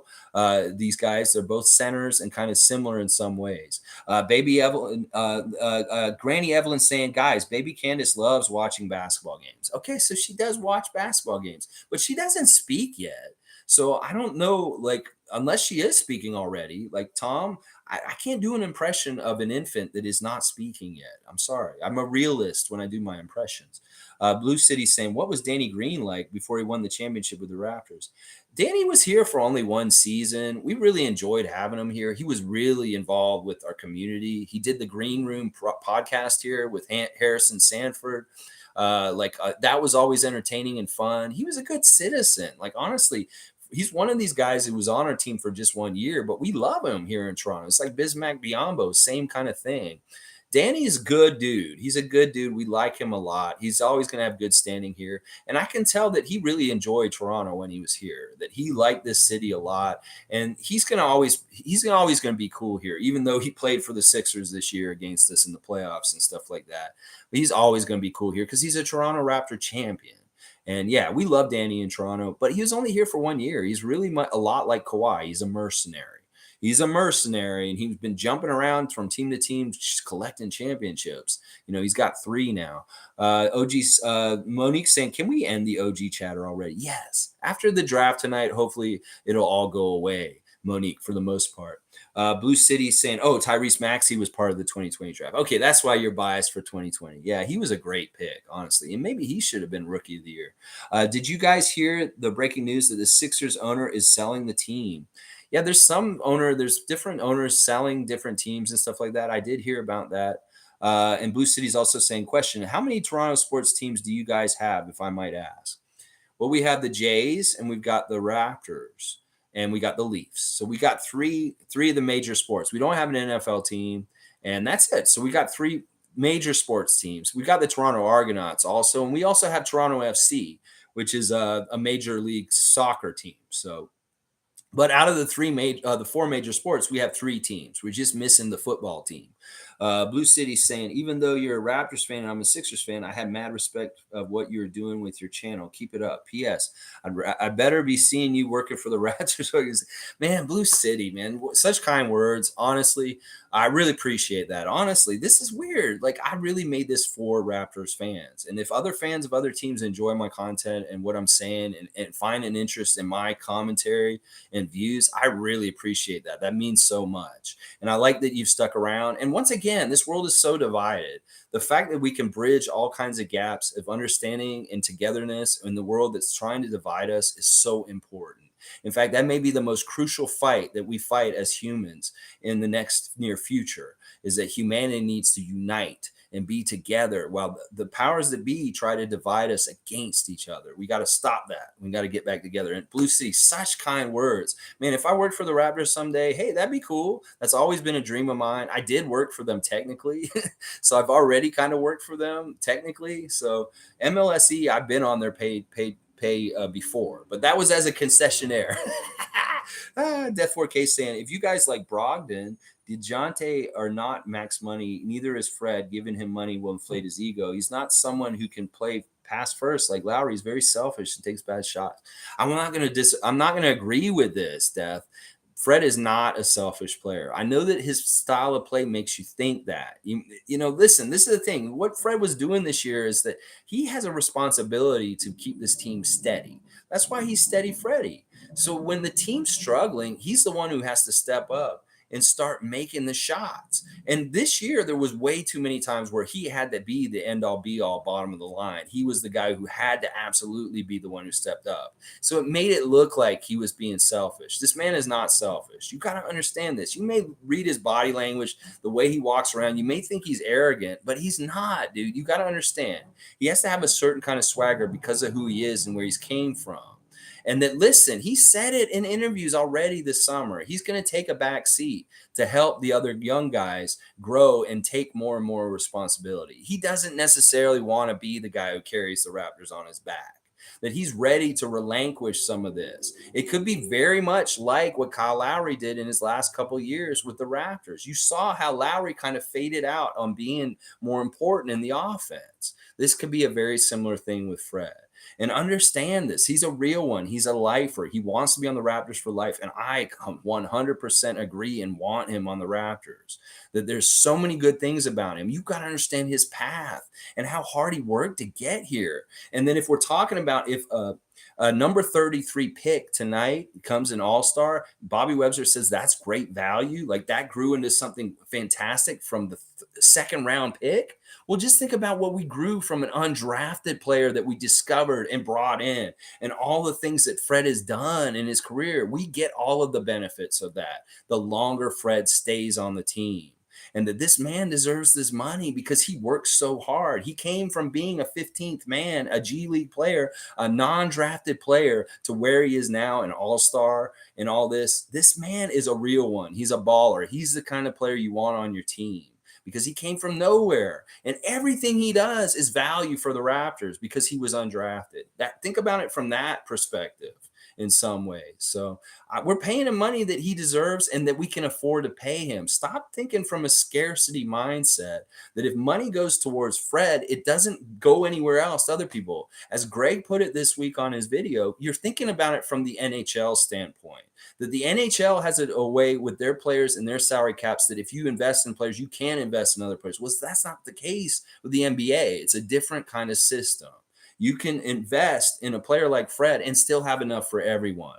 The scarcity mindset is from NHL thinking in the way that they have to roster build with their salary caps, not in the NBA. So don't get it twisted. Fred's not going to hurt us getting Scotty re-signed, getting Precious re-signed, keeping OG, keeping Pascal. We can do all of it because the NBA rules with bird rights is what I was trying to say earlier. So he's not selfish. He doesn't take bad shots. He takes the shots that he's needing to take at that time is what I'm saying and stuff like that. So I am completely on the other side of the fence on Fred VanVleet as far as that thing with you, Death 4K. And that's fine. We can respectfully disagree. Duke Rocks is saying, I like Fred at 25 to 27 million, not 30 million. I want to see the Raps run 4 bigs and 1 guard. That is why I believe Fred VanVleet or Gary Trent Jr. may get moved. Well, you want different looks. Like, seriously, like we can run Gary as one of the kind of the bigs. You can run him, and he's kind of like having one of the bigs. He's in the middle kind of thing there. Listen, Fred, like I said, the money's going to work the way it's supposed to work. Like we can get nitpicky about 25 to 30 million in that range, but it's really what Bobby and Masai have allocated and they can see in the budget that works the best. And once again, I think that Fred will work with them. That he is Fred wants to win championships. He's not about his own shit. He wants to be a champion over and over again. And to be a champion over and over again, he doesn't want to cause problems with the salary cap by taking too much. He wants to allow flexibility to keep the best core. He wants to play in a way on the court that allows for them to have a championship type team. And that means his role changing to whatever is needed or sees fit. And he's not going to try and take more than he deserves. You guys got to stop thinking this about Fred. I don't understand why people think he's so selfish and that he has an ego. He does not. He has an ego that he has to have a swagger at that size to make the NBA and be who he is. But he really doesn't have an ego when it comes to the team and taking a back seat. I really, really believe this, guys. Clickstand, according to Rap City, Raptors are pursuing Miles Turner again. Yeah, that makes sense. I mean, that's not a bad person to target if it makes sense and we can make the move. Death saying, if Fred was a Darius Garland or Trey Young level playmaker, this would not be an issue. But the problem is he gets too much tunnel vision, and this was in his scouting report when he got drafted.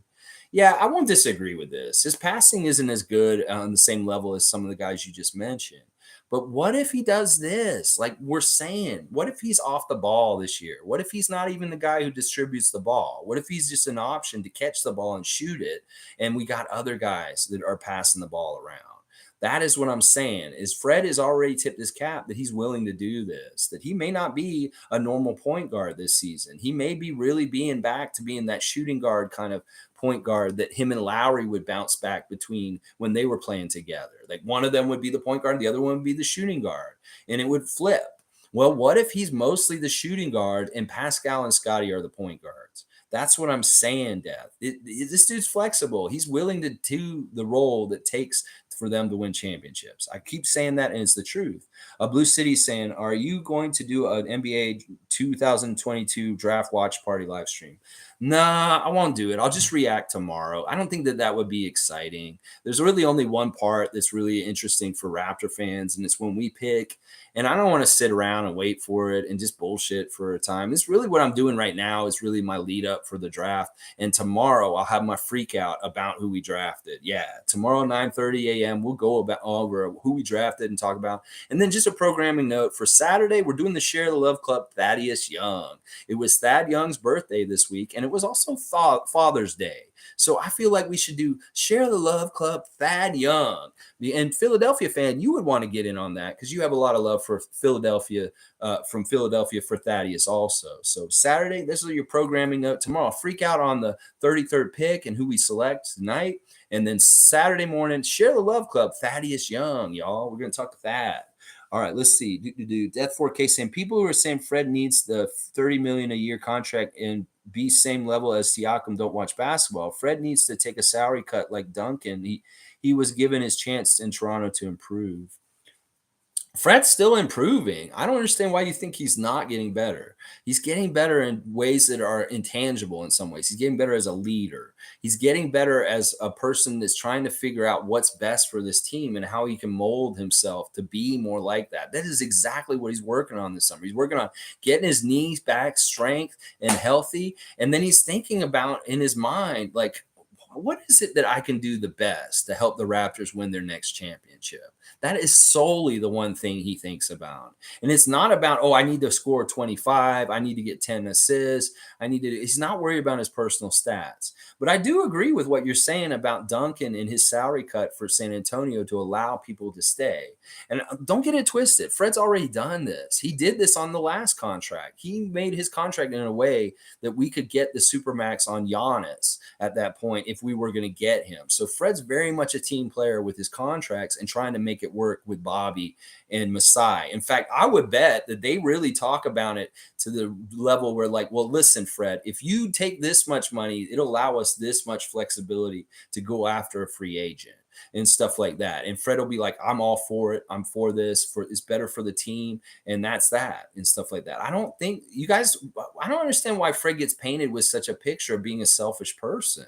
This is not who Fred VanVleet is. He's a very giving, caring, team-oriented person. He's not a player person himself person. He's a team person and stuff like that. So Death saying also not to hate on Fred or anything, just don't think he can be a scoring option or even the main ball handler on a contender. Love to be wrong. Please call me out if I'm wrong, but I've watched all the tape. Well, I mean, all right. I'm going to give you a little bit on this that maybe he isn't the main ball handler. Like I said earlier, the whole setup with Pascal and Scotty being the ball handlers is going to work. And in fact, we may see a Fred renaissance because he's just going to be worried about catching and shooting. And we cannot discount, once again, we're talking about one end of the ball. We're not talking about the other end of the ball, the defensive ends. Freddie is such a good defensive guard. You got to stop selling him short for the defense he does. Just because the NBA doesn't pay attention to him. This man is one of the best defensive guards in the league. And the crazy thing is that he can guard big guys down low in the low post.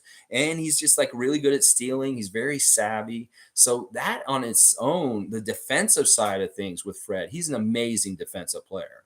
So we need to keep that in mind also when we're talking about his value and stuff like that, that he really helps on that end too.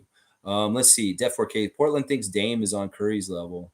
Yeah, that's crazy. And also more about Fred. Fred is one of the few people that can actually kind of stop Steph Curry when he's healthy. That's what I'm saying. Fred's healthy and he has both his legs okay. He can stop Steph Curry better than most people in the league. And that was proven in the finals in 2019. Click saying that's why we need more shot creation from our guards. It will take off immense pressure from Fred. Well, I think he could be the shot creation.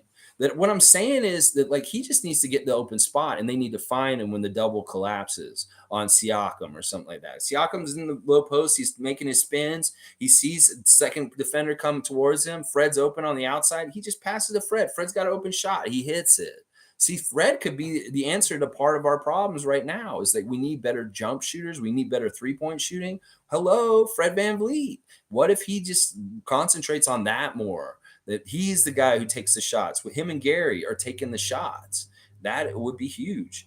Blue City saying, I was shocked that Scotty Bean watched your channel.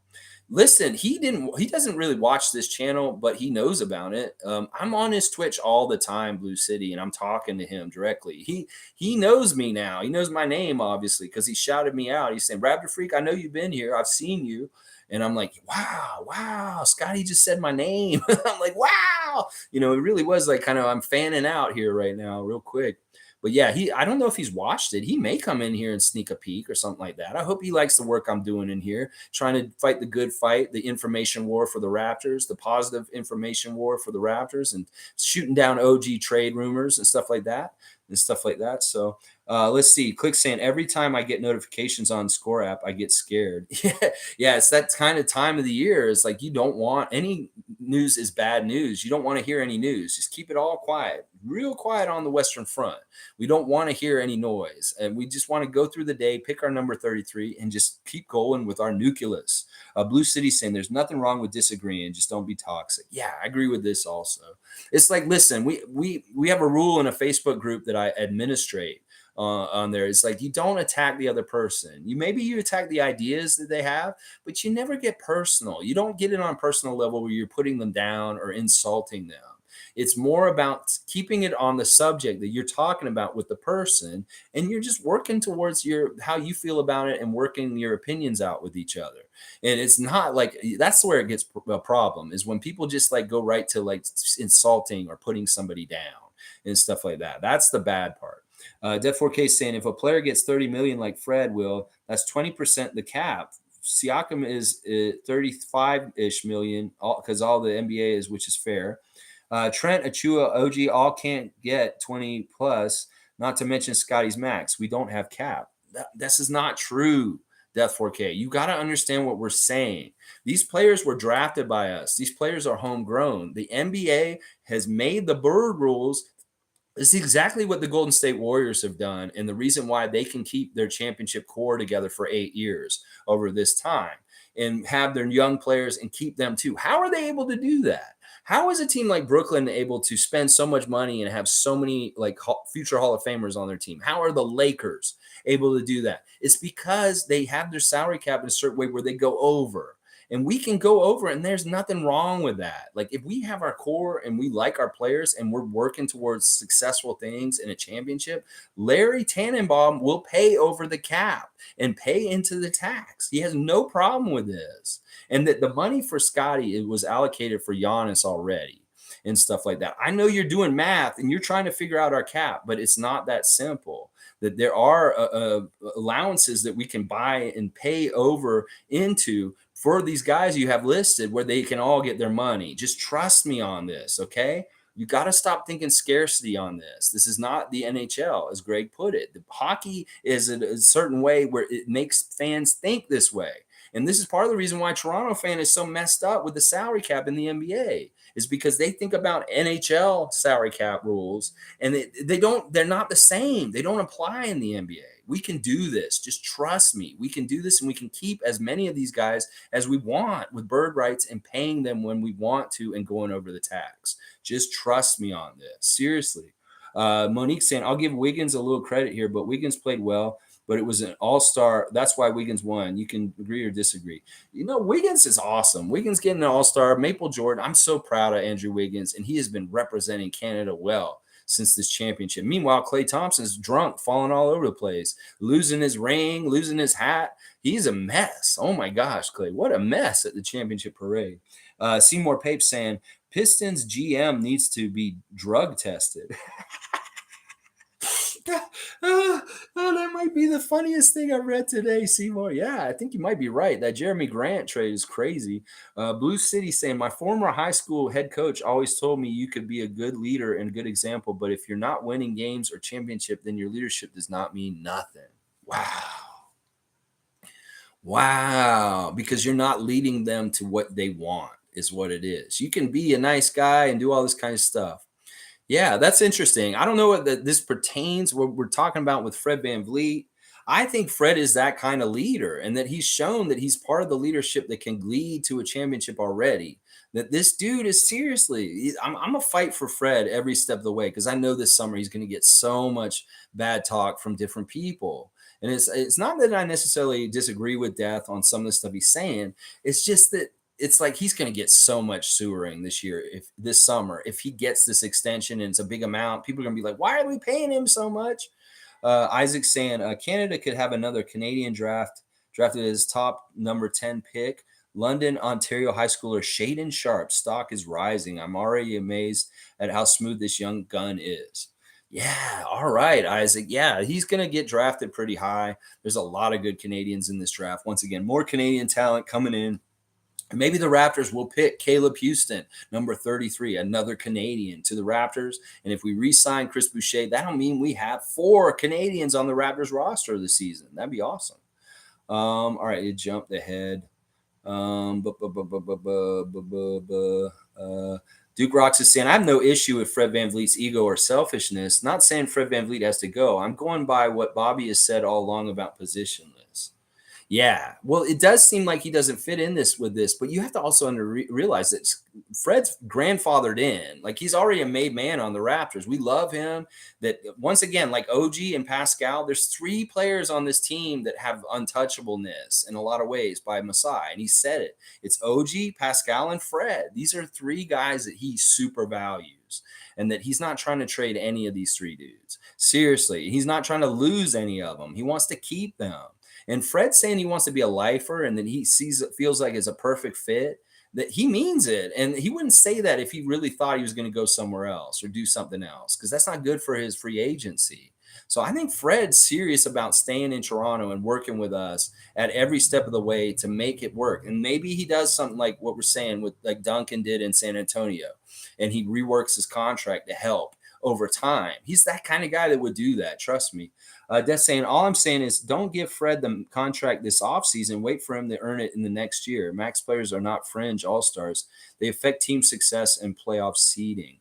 Yeah, I think that Fred is that kind of guy, though. If you ask other coaches and other GMs in the league what kind of impact Fred VanVleet has on the game, you'd be surprised how much they might tell you that this dude is one of the top 25 most impactful players in the NBA. I'm serious. You may not think it's in the stats, but it is there. that Fred impacts the NBA game a lot stronger. Like he can control the game better than most NBA players, like single-handedly. Like he's really good at making the game steady and doing things in the pace that the Raptors want. And that is super valuable in itself. And it doesn't show up in the stat sheet necessarily. You have to ask around and see, well, coach, do you like Fred VanVleet on your team in Orlando? Yeah, I'd want him tomorrow, is what I'm saying, and stuff like that. So, and I kind of agree with what you're saying, though, Death, about waiting a year and then trying to pay him a year later. If we could do that. But if he wants to do it right now and just get it done and get it over with, that's fine too. But either way, if we wait a year and that's fine, I'm okay with that. But it's not like he has to earn it. I don't think he has to earn anything. I think that the man plays at a certain level. He's a pro and he's continuing to work hard and excel. It's not resting on his laurels. This is not who this dude is. It's not like he climbed the hill and he said, "Oh, I'm here." He puts the flag in it and he's done. No, he's still climbing up that hill. Trust me. He's still climbing that hill. Seymour saying feet is out. Well, what is he? He's out. Is he hurt? Did we cut him? What's going on there? I know he got his player option this week, and a lot of people groaned about it, but who knows? We'll see if he sticks around. If he does, maybe he gets better. Who knows? Def 4K saying Fred could not stop Maxey, though. Surgery, injuries, I understand, but arguably we lost that series because of the games. Doc Rivers kept isolating Maxey on Fred. We should have just let Fred rest. We overworked him. Yeah. Yeah, I agree with this. Fred was a detriment at a certain point in that series, but that was just in that specific series with the matchup with Maxey, and that it was coinciding with him having a bad leg. That's not really Fred's fault. But we did do better when he sat out. But don't let this reflect how you value him. That if he's fully healthy, he would have been way better against Maxey. And then also, if we'd gotten to the next round and we'd been playing Miami, he would have been super valuable against the Miami Heat. So don't let one matchup in the first round against Philadelphia taint how you view Fred and how important he is and stuff like that. Maxey's tough to guard by anybody, like let alone a Fred VanVleet who has a hurt knee. So you got to look at the whole picture, is what I'm saying. Click saying and see, Fred had no problem sitting out those games. He actually had played those games or forced his ego into saying, "I want to play, Nick. I don't give a shit. I want to play. I don't care how hurt I am." But he realized he was hurting his team, and he sat out on purpose in those last couple of games of that series. That's how much of a team player he is. He knew he was hurting his team, and even though he wanted to be out there and helping as much as he could, he erred on the side of, I'm going to help the team by sitting out and getting more healthy and waiting to see if they get to the next round instead of hurting them now. That is a team player, I'm telling you right now, because a competitor is a hard time sitting on the bench when they could probably actually be playing.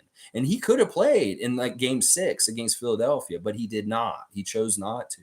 So Click saying everyone judging Fred has erased the component and extent of his injuries. I want y'all to try playing on a busted knee with hernia and a fucked up hip. Yeah, exactly. Exactly. This man is a totally different man when he's healthy. And next season, don't use him so hard. He'll be healthy the whole year.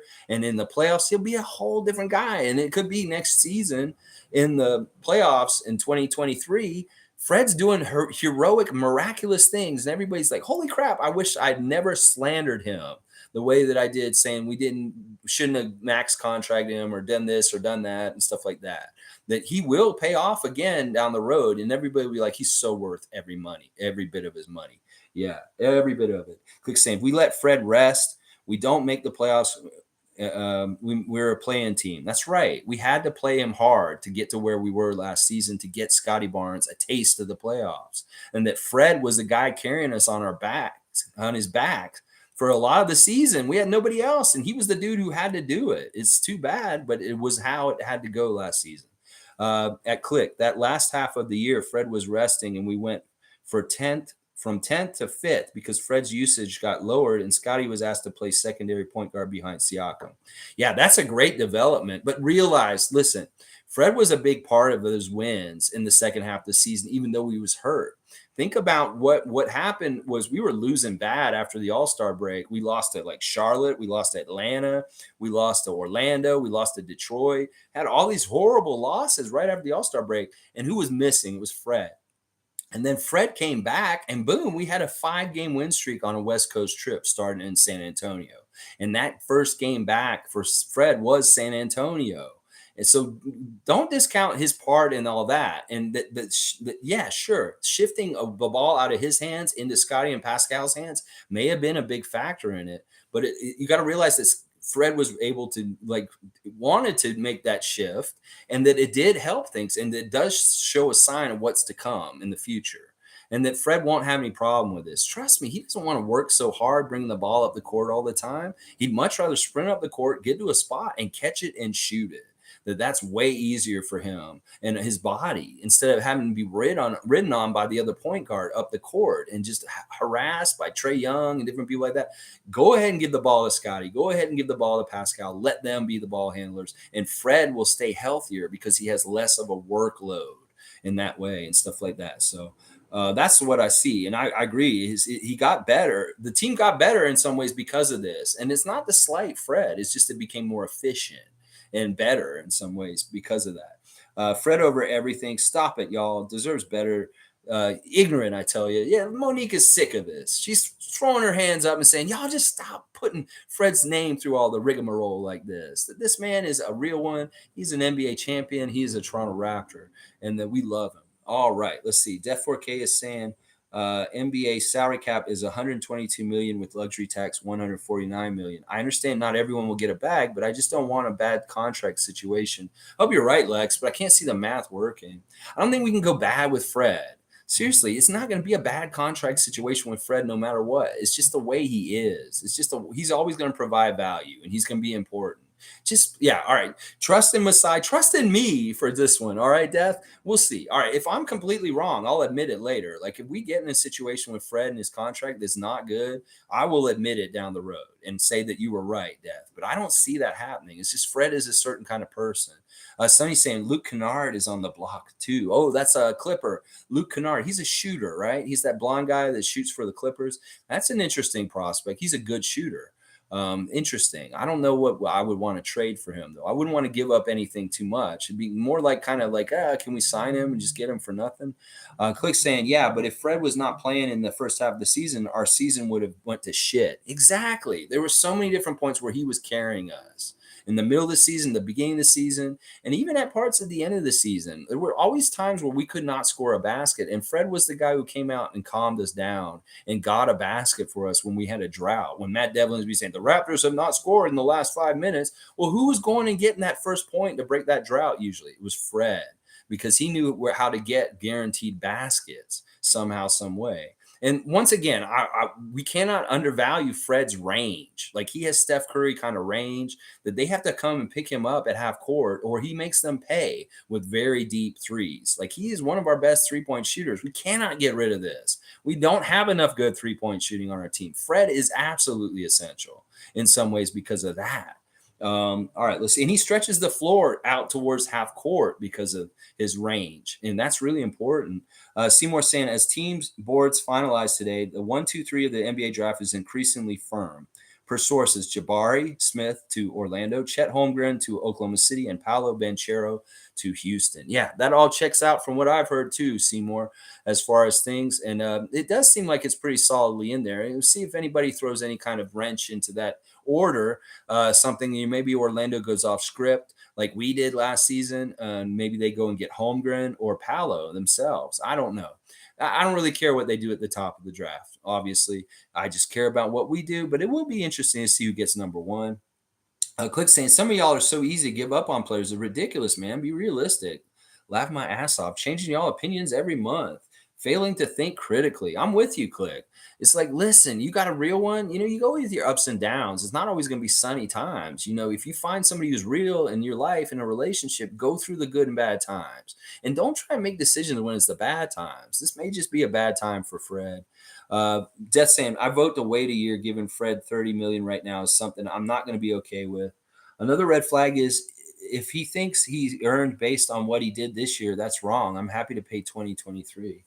Listen, he did earn it this year. Once again, we just said he's been carrying us on his back this year. He's an all-star. He's the team leader. He did something this year that we really needed, and that was fill Kyle Lowry's shoes. That we just lost one of the best competitive leaders, best baller kind of guys, attitude on your team, reputation, respect around the league. And we did not have a huge vacuum that was like exposed this season because of Fred VanVleet. That listen, this man stepped in and did Kyle's job for us, and we didn't miss a beat. And that is hard to like. How many people could have filled in Kyle Lowry's shoes this season? Come on, you're slighting him. He does deserve this money, and he did so much. You're just looking at the numbers. You're not looking at the intangibles. You're not looking at the leadership. You're not looking at the amount time accrued and the body of work as a Raptor. That's what I'm saying. You gotta stop disrespecting him. He might as well be Kyle Lowry to us right now because he is Kyle Lowry for us right now. And we need to value this. We lost Kyle Lowry last season. We can't afford to lose Fred VanVleet also. He's very, very valuable. Seymour saying, should we trade up in the draft? No. No, I don't want to. It's like, unless we're going to get in the top 3 somehow, some way, why? Why? I don't think anybody after the top 4 or 5 is that much better than where we're going to be drafting here. So there's no point in giving up assets to move up in the draft. Other teams want us to take their 7th pick, Portland. Why do we want that pick? We don't give a shit about the 7th pick.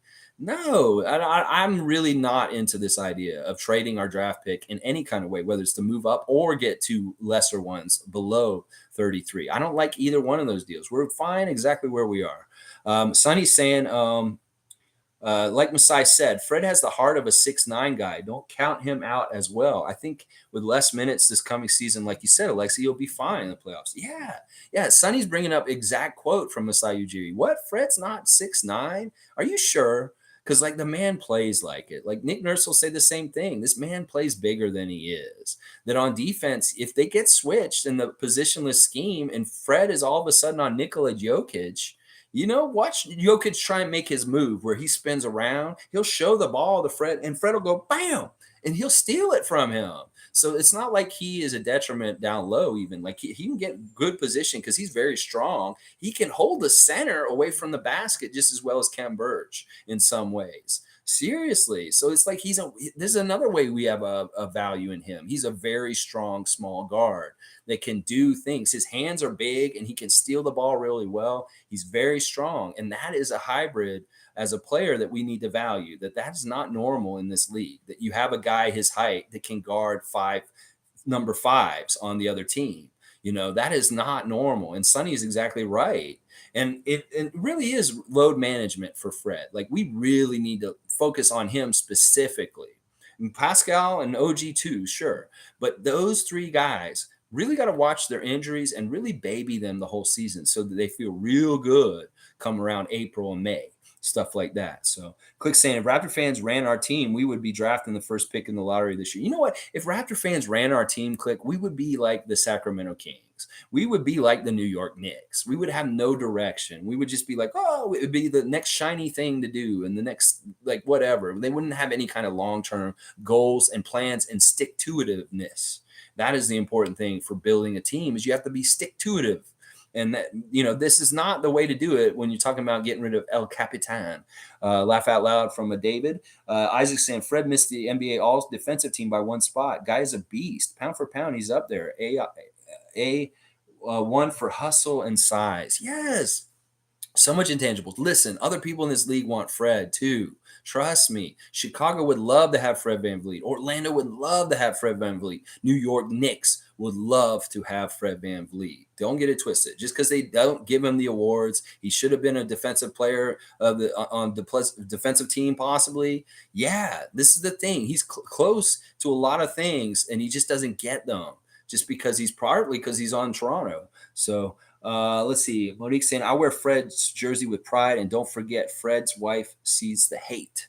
That's right. Fred's wife is on social media. She sees what everybody's saying and stuff like that. He knows there's real ones out there like us. Like, honestly, I hope the Raptors do find our channel and they get a little buoyed in their spirits. I mean, there's a lot of toxic negativity out there, people talking about the Raptors. At least come here and see the ray of sunshine that we have on this channel and how we love and support the Raptors no matter what, that we're the positive ones and stuff like that. Come see us, Fred and Shantae. You will be inspired and happy to see that we are standing up for y'all in this fight. So let's see. Death is saying now Fred playing the first half was respectful, but you're saying you're going to give a max contract for 50% of the year. He didn't play 50% of the year. He played most of the year, and he played hurt. That's another thing. This man's sacrificing his body and doing all he can. We don't know how much pain he was in the last half of the season, and that this dude was putting it all on the court and playing his ass off still. We don't know exactly what all was happening. So yeah, we do pay him, and we pay him for what he's already done. Like seriously, he's a champion. He's an all-star. He has our singles game leading scorer for a game against Orlando, 55 points. There are a lot of reasons to give him this money. And then it's not just about his stats. It's not just about how much he's played or any of that kind of stuff. It has to do with leadership. It has to do with he's a cornerstone to our team. He's an important part. Click saying, you really think Fred getting paid is bad? Like, really think about other players in the league. D'Angelo Russell is on a huge contract with zero defense and inconsistent offense. Y'all are close minded.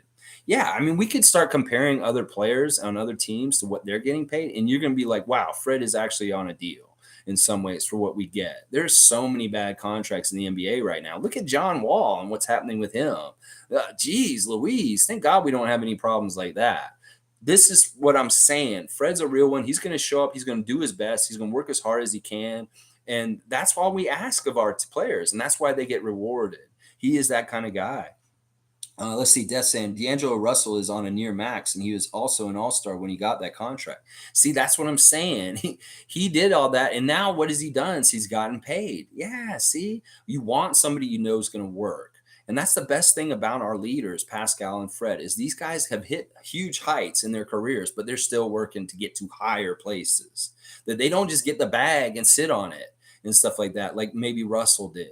That's what I'm saying. These guys are working hard, and they will earn this money more and more as time goes on. When they win, they're second Larry O'Brien, and Fred is the champion captain. You're going to be like, he was worth every single dollar that we spent on him. You're going to say that, Death. Promise me. In the next 3 years, when the Raptors win their second championship, that you're going to be saying Fred was worth every single bit of that money because he did do what he said he was going to do. He wanted to be another champion, and he did it again. Let's see. All right, hang on. It kept jumping ahead. Okay, Click saying Kyle Lowry got bounced in the first round with bad performance, just like Fred. Your argument is trash. Fred is an all-star too and provides a lot more than D'Lo, like a lot fucking more. Use your brain, fam. Click.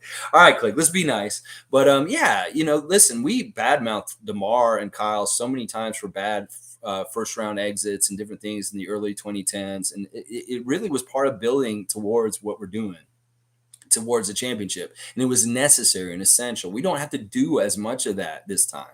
Hopefully we can get it right sooner. So we'll see. Death saying at Click, Fred's contract right now is fine. I don't think anyone is mad about that. The fact is he wants a 3-year, $17 million extension. I say lock him up.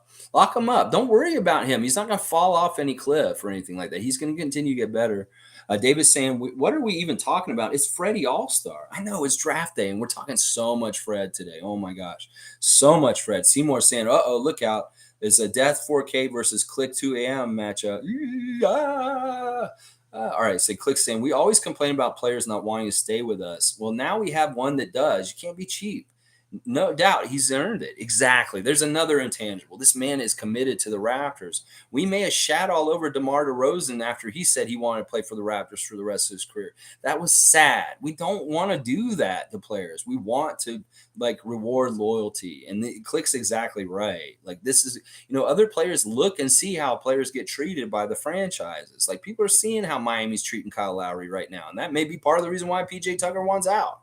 And, that's what I'm saying. We cannot just treat guys that are loyal like Fred VanVleet like trash. We need to reward them because then it's enticing to other people to see, oh, well, look at how they rewarded the guy that deserves to get rewarded on their team stuff. So Death 4K saying that 2019 Nets team, D'Lo was the undisputed first option. You're forgetting Fred did what he did with Siakam and others on that team. The Nets back then did not have that option. I can't get behind this. The Nets had other people still around him. And listen, don't.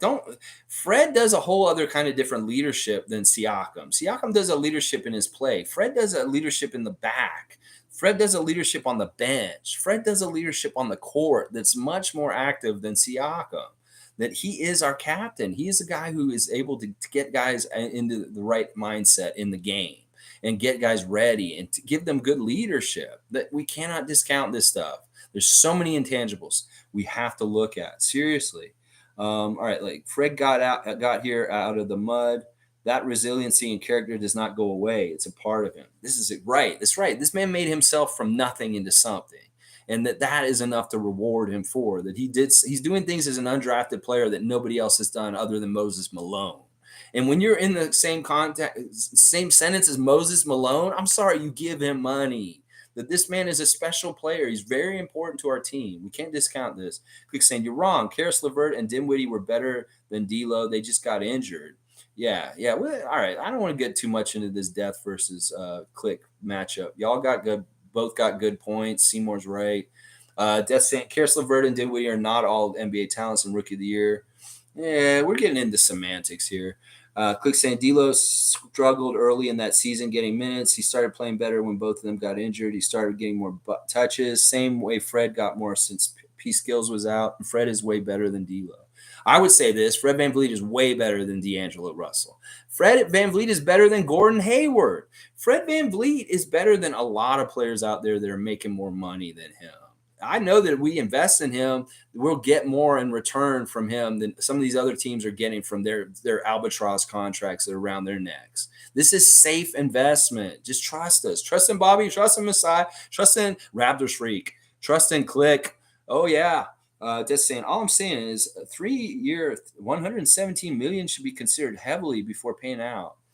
I know times are tough. The economy's rough. Inflation, gas prices, the grocery store. But let's not put this mindset in with this. This man, all right, after this, I'm going to just quit the Fred VanVleet talk for today because we really should be focusing on the draft today instead. Monique saying, Lex, now I have to set a timer for your live stream. My morning staff come at 8. So thanks for all you do. Go Raptors. Awesome, Monique. I'm glad you're here regularly. You're always a joy to have in the stream with us and your insight and information. And listen, you're always breaking stuff on Facebook. For me, I find out all these great interviews and clips that you post on Facebook. You are one of my best news sources. So a lot of what I'm saying here is information that you've gathered and presented and put on Facebook, and I've gotten it from you. So you are a part of the information machine, and I truly appreciate the Raptors superfan Monique Lawrence. Oh, yeah, I do. David S. is saying he played 65 games this year. Okay, we're talking about Fred. Bro, you don't know how this league works. Just keep underpaying players, and we're going to lose everybody. Yeah, see, we can't do that. We're going to invest in winning, and we will. Trust me. Okay, all right. I might even skip all this kind of stuff. Fred as a defender is limited by his size, as good as he is. D'Lo is better off ball player, even back then, and a better shooter in 2019. Fred right now only just started getting high volume. Fred is a better shooter than D'Angelo Russell. I'm sorry. And he's also a better defender. I will fight this one. You're completely wrong about that. If you're comparing D'Angelo Russell to Fred VanVleet is a better player. Fred VanVleet is a better player than D'Angelo Russell on both sides of the ball. D'Angelo Russell can't shoot worth a crap. Like, he's a horrible shooter. And honestly, his defense isn't that good either. He's not a good player. I would pick Fred every single day. Rank Scrub saying $109 million over 3 for Fred might be outer limits of what the team can afford, but that means Gary Trent Jr. becomes unaffordable. I don't know. See, once again, we don't believe this until we see it all happen. Bobby and Masai are going to build this team the way they can, and they'll pay Fred what they can afford to make it all work. Let's just trust. Click saying, bro, go back and look at Fred's trajectory and D'Angelo's. D'Angelo has been on decline ever since. Yeah, D'Angelo started up here, and he's been going, and Fred started down here, and he's gone, and he's still going up. That's the difference. You got two different players going two different ways. Sonny saying, people don't understand there's more to just basketball than just basketball. The Raps front office looks at the individual on a whole, personality, character, etc. It's a family environment here with the Raps organization. Sonny, once again, coming from the Scotty Barnes, Yesterowski Twitch stream and bringing the gospel. This is exactly right. It's a family environment. We look at character, and Fred is character bona fide. And this is why this man is made and untouchable. I am saying, all right, Death. We're gonna have to switch from this Fred thing. I'm not gonna do it anymore. Not to mention, one Fred's biggest flaws is inside scoring, which D'Angelo is better at. Fred is getting 25 to 27 million is okay, not 33 to 35. You're really saying he's at that range? Yes.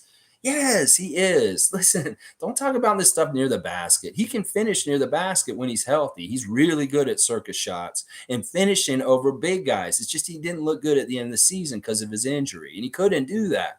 In fact, Nick Nurse kept saying, "It's like, oh, Fred's doing his driving to the basket. He must be feeling better because he wasn't going to the basket on purpose at the end of the season because of his knee."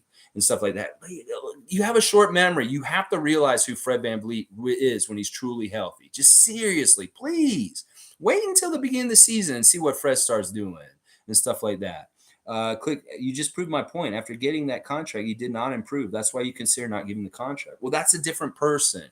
D'Angelo Russell's a different person than Fred VanVleet. Fred VanVleet is a worker. He works hard. He doesn't rest on his laurels once he gets the bag. Look at Pascal. Pascal got this huge contract. Did he rest on his laurels? No, he's getting better and better. They're birds of a feather. It's the same mentality between Fred and Pascal. They both are getting better, even though they got bags. And that's what I'm saying. D'Angelo may not be. That's the difference. All right, click saying exactly to Sonny. Yep, yes. Look at the career directory. I mean, seriously, I just did it. This is D'Angelo Russell. He started at the top. He was a highly touted college player that got drafted, and he's just kind of as he's gotten moved around from different teams. He's never stuck anywhere. Now he's stuck in the purgatory of Minnesota. If he was so good, why isn't he still on the Nets? Why isn't he still on the Lakers if he's so good? That's what I'm saying. Fred is way more valuable than D'Angelo Russell. Stuff like that.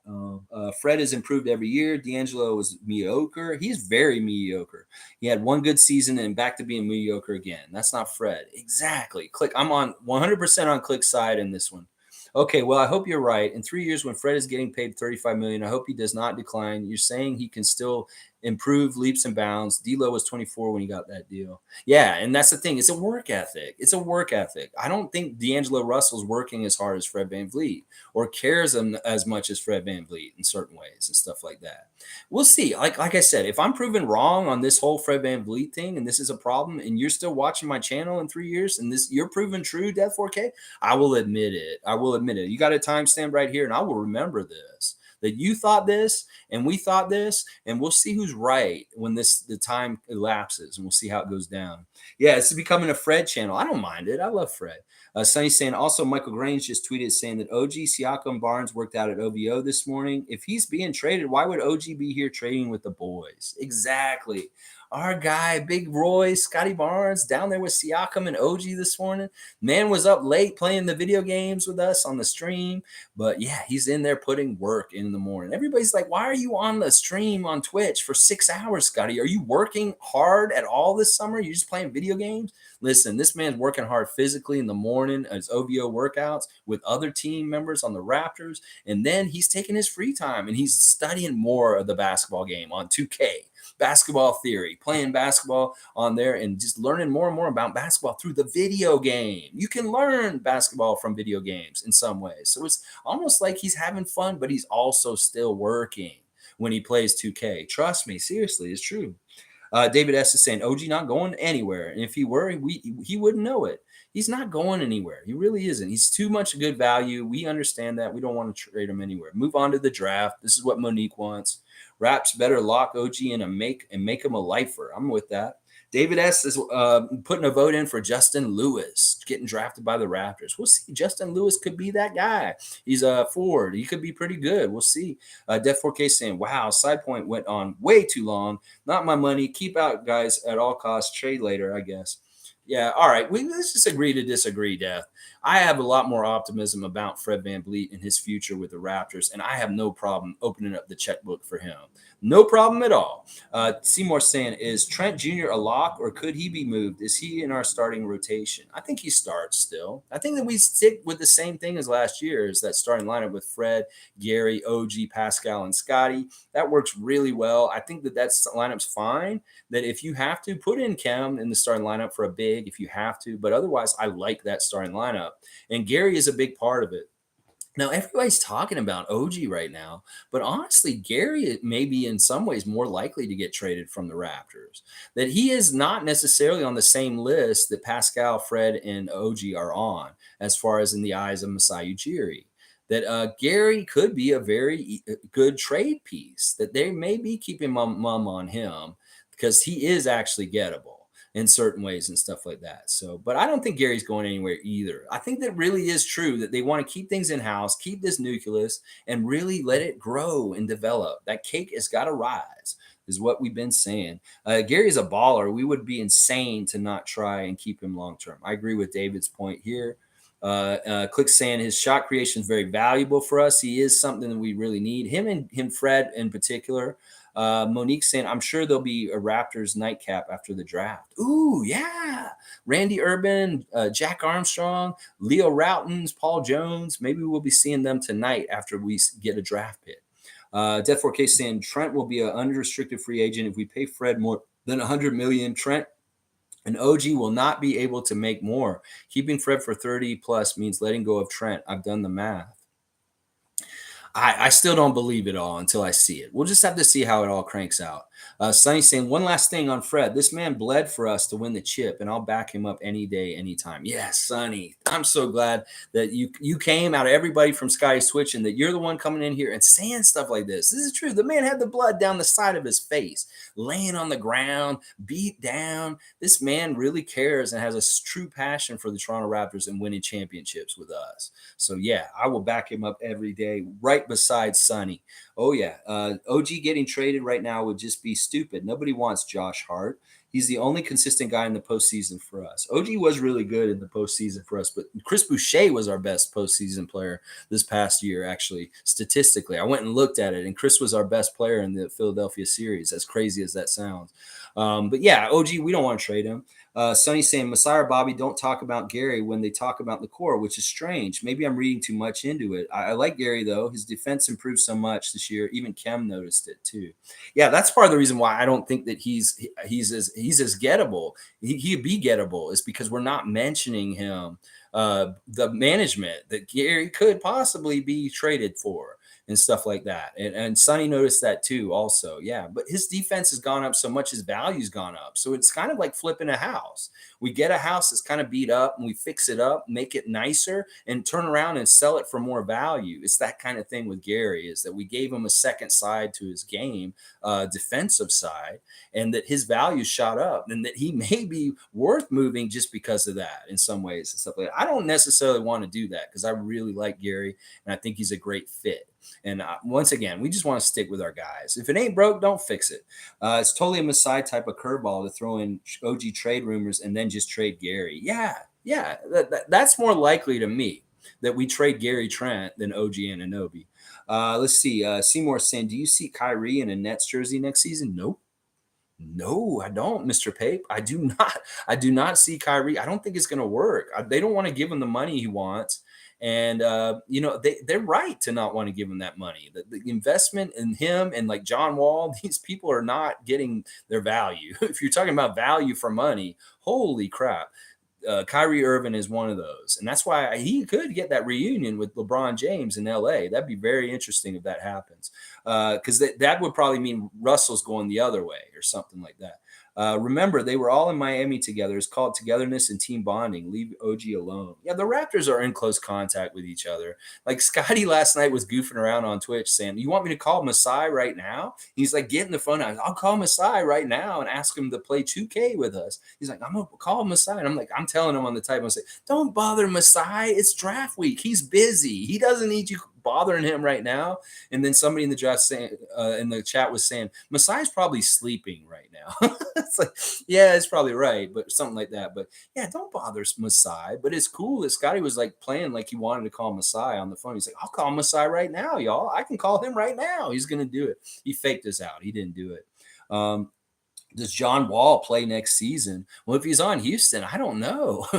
I don't know. I really think that they need to resolve this problem in Houston with John Wall, that they need to just move him. And like I said, maybe it's just a carousel of these problem players just switching teams again. Like that just seems to be the thing. It's like a Westbrook, Harden, Wall kind of trade always happens, and they just shuffle their problems around from team to team. Put Irvin's name in the mix. Maybe they can just do like this 4-team deal where they all just shuffle counterclockwise around the nation. Like Kyrie goes to the Lakers, Russell goes back to Houston, Wall goes back to Washington, something like, or Wall goes to the Nets, something like that. I don't know. There's such weird characters and stuff like Kyrie. Yeah, that was on purpose. The Kyrie, I like that. That's pretty good.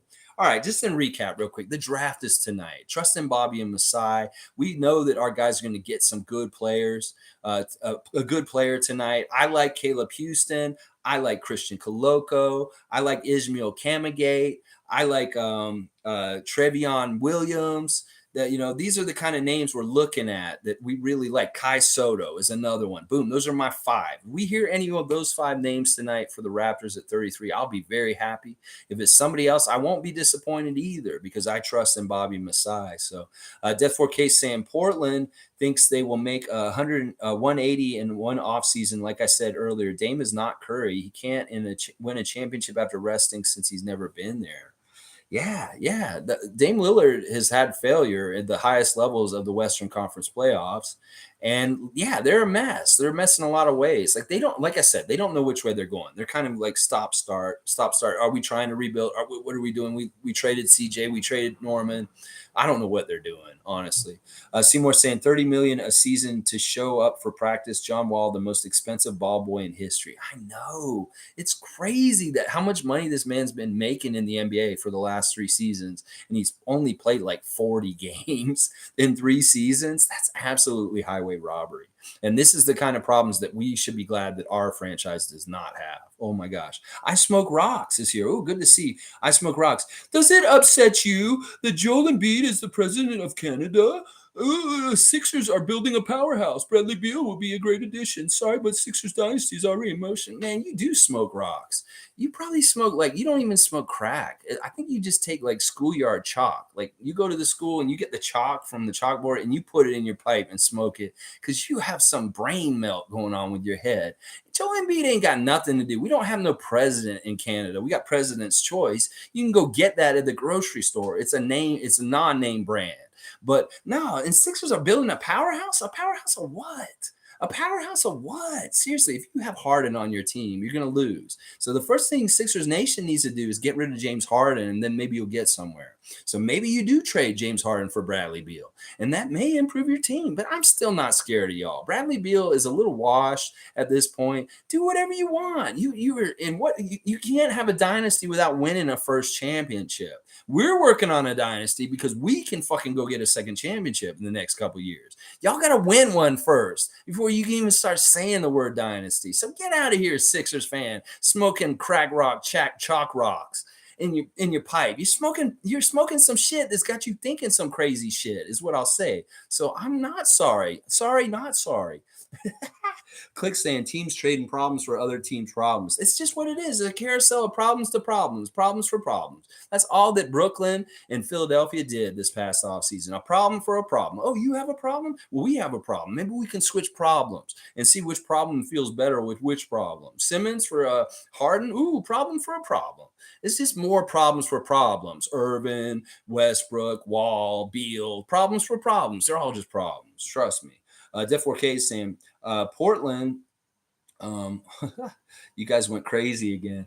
Portland will have to offer half their team to get OG, and like stated earlier, Dame for OG is more realistic than what's given. Yeah, I totally agree with this, Death. We're not agreeing on the Fred stuff, but we're definitely agreeing on the OG Portland stuff.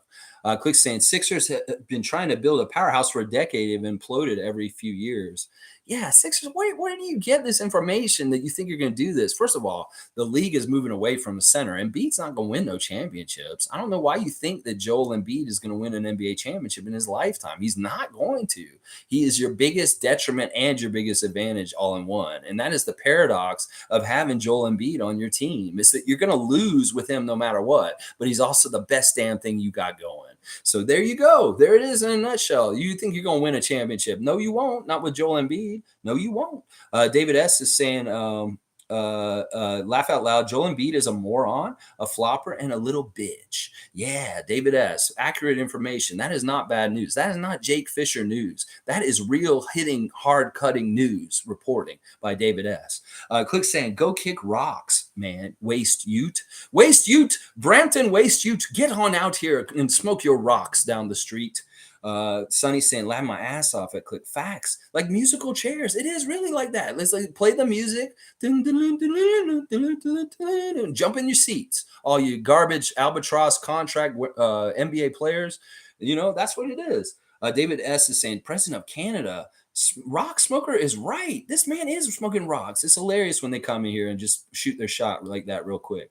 Def 4K saying John Wall gets like 40 million, maybe close to 50 with that toxic supermax. Holy crap. This man has the life. He's really figured out the NBA. It's like, get some money, get some money.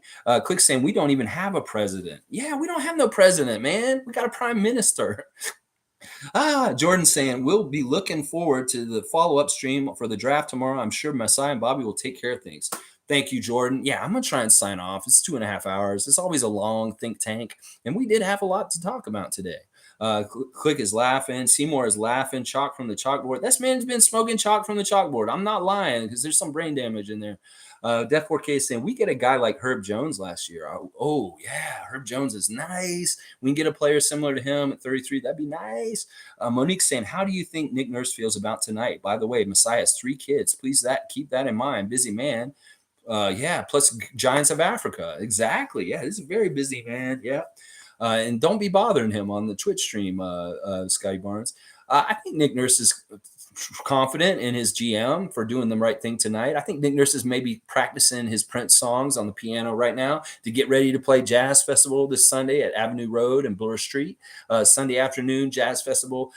Nick Nurse playing with the New Power Generation, the backing band for Prince, the late, great Prince from Minneapolis, Minnesota. Prince, Purple Rain, When Doves Cry. His band is playing with Nick Nurse on Sunday at the Jazz Festival. Go see it if you live in Toronto. Bloor and Avenue Road, Sunday afternoon.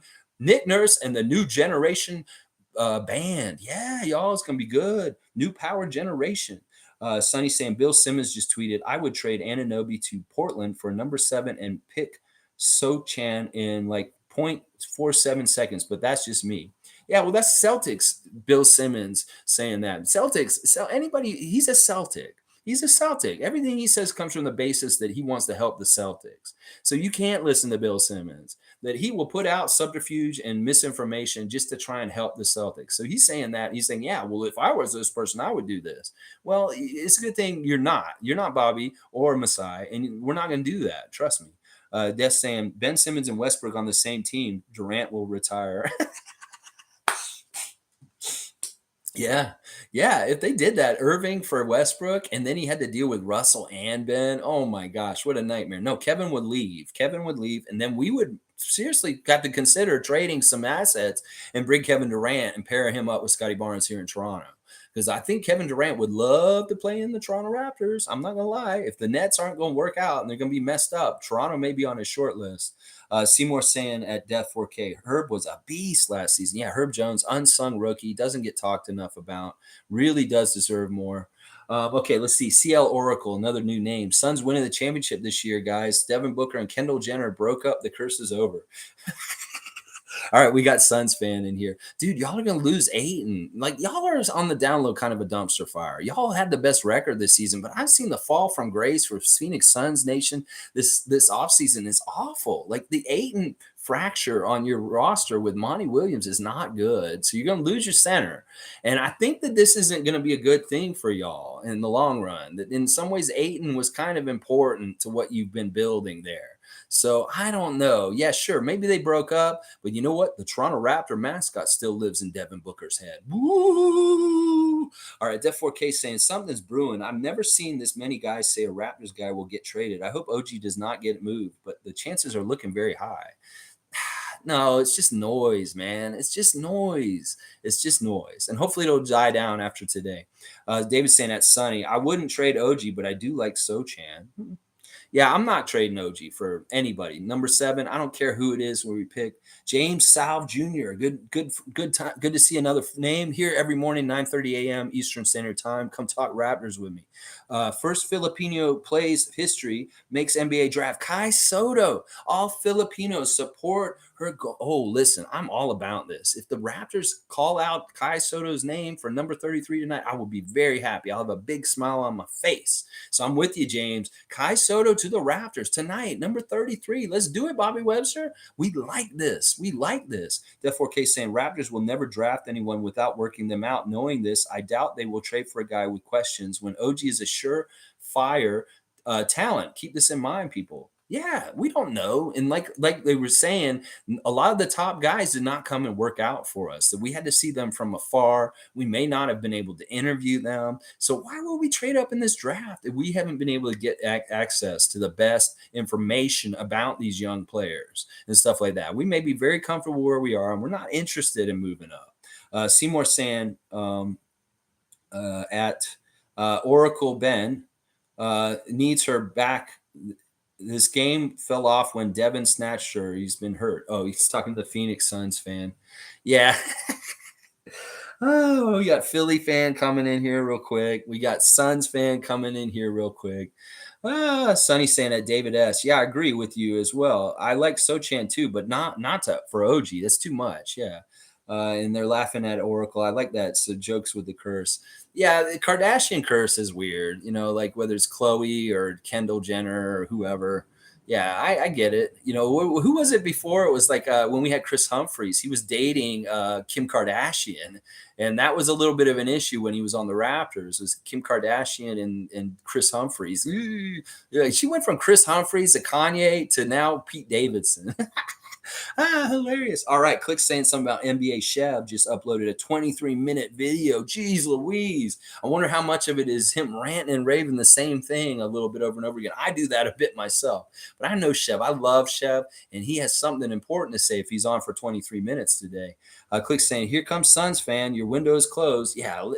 You know what? I think that their window did close. That these last 2 seasons were their best years to try and do this, Suns fan. I'm sorry. Last year may have been your best chance against Milwaukee. Scott Foster hates Chris Paul. That's why y'all will never win with Chris Paul on your team. It's just the facts. Patrick Douglas is saying Raptors are positioned for a long run of successes. We don't do stupid. We're young and we're strong. And gosh darn it, we're just that damn good, Stuart Smalley. Yeah, we like ourselves. And we're going to do just fine just on our own. We don't need nobody else to help us. Def 4K saying, I removed last year. Ayton was getting so much respect. I don't know why people hate him. He's a beast. I do too. I think he's great. Like, honestly, it's too bad things are fractured with Phoenix. He's going to hurt their team next year. They're going to take a dip next season. Phoenix, they are. Sonny saying, will you be streaming during the draft too? No, I don't like doing live streams during live events because I do have a lag. And it's usually not. I tried to live stream the All-Star game this past season, and it didn't go that well. I didn't enjoy it, and it was taken away from me enjoying watching the game.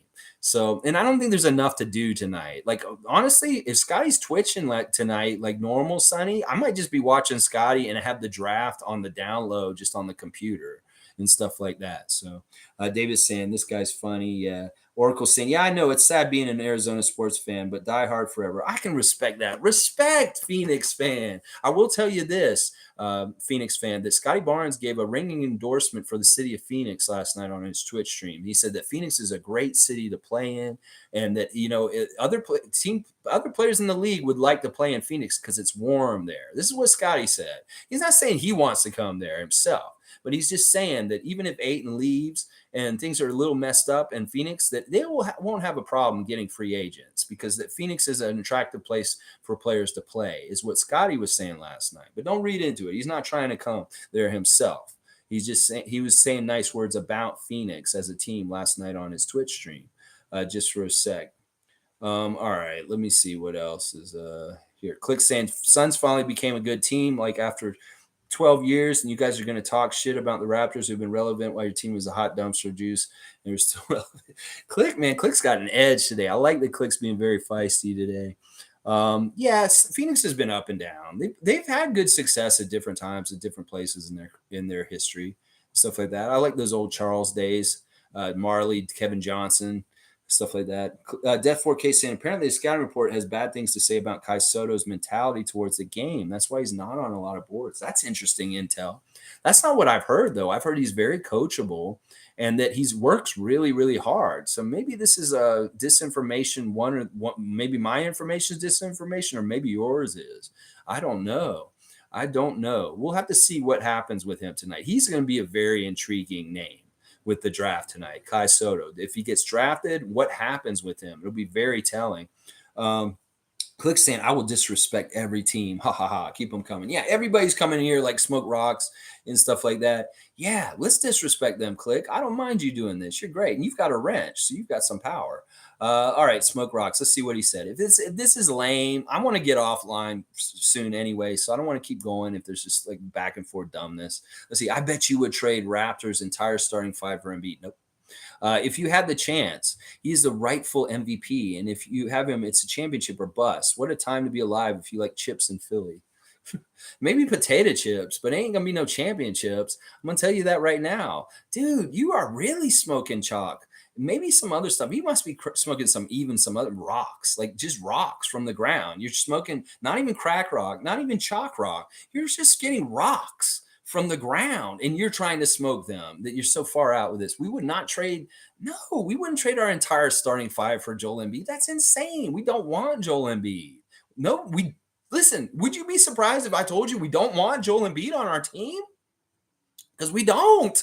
It's actually very true. We don't. Why would we want a guy we can't respect?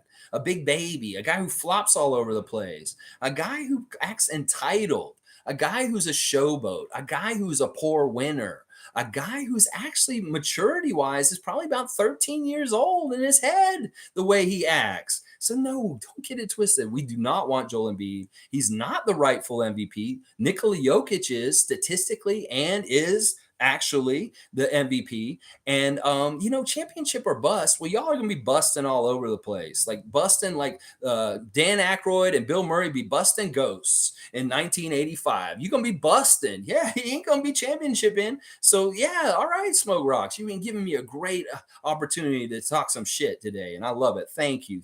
Yeah, you like chips. Maybe they're ketchup chips. Like Scotty likes ketchup chips now after you tried them last night. Oh yeah, that's the chips you got, buddy.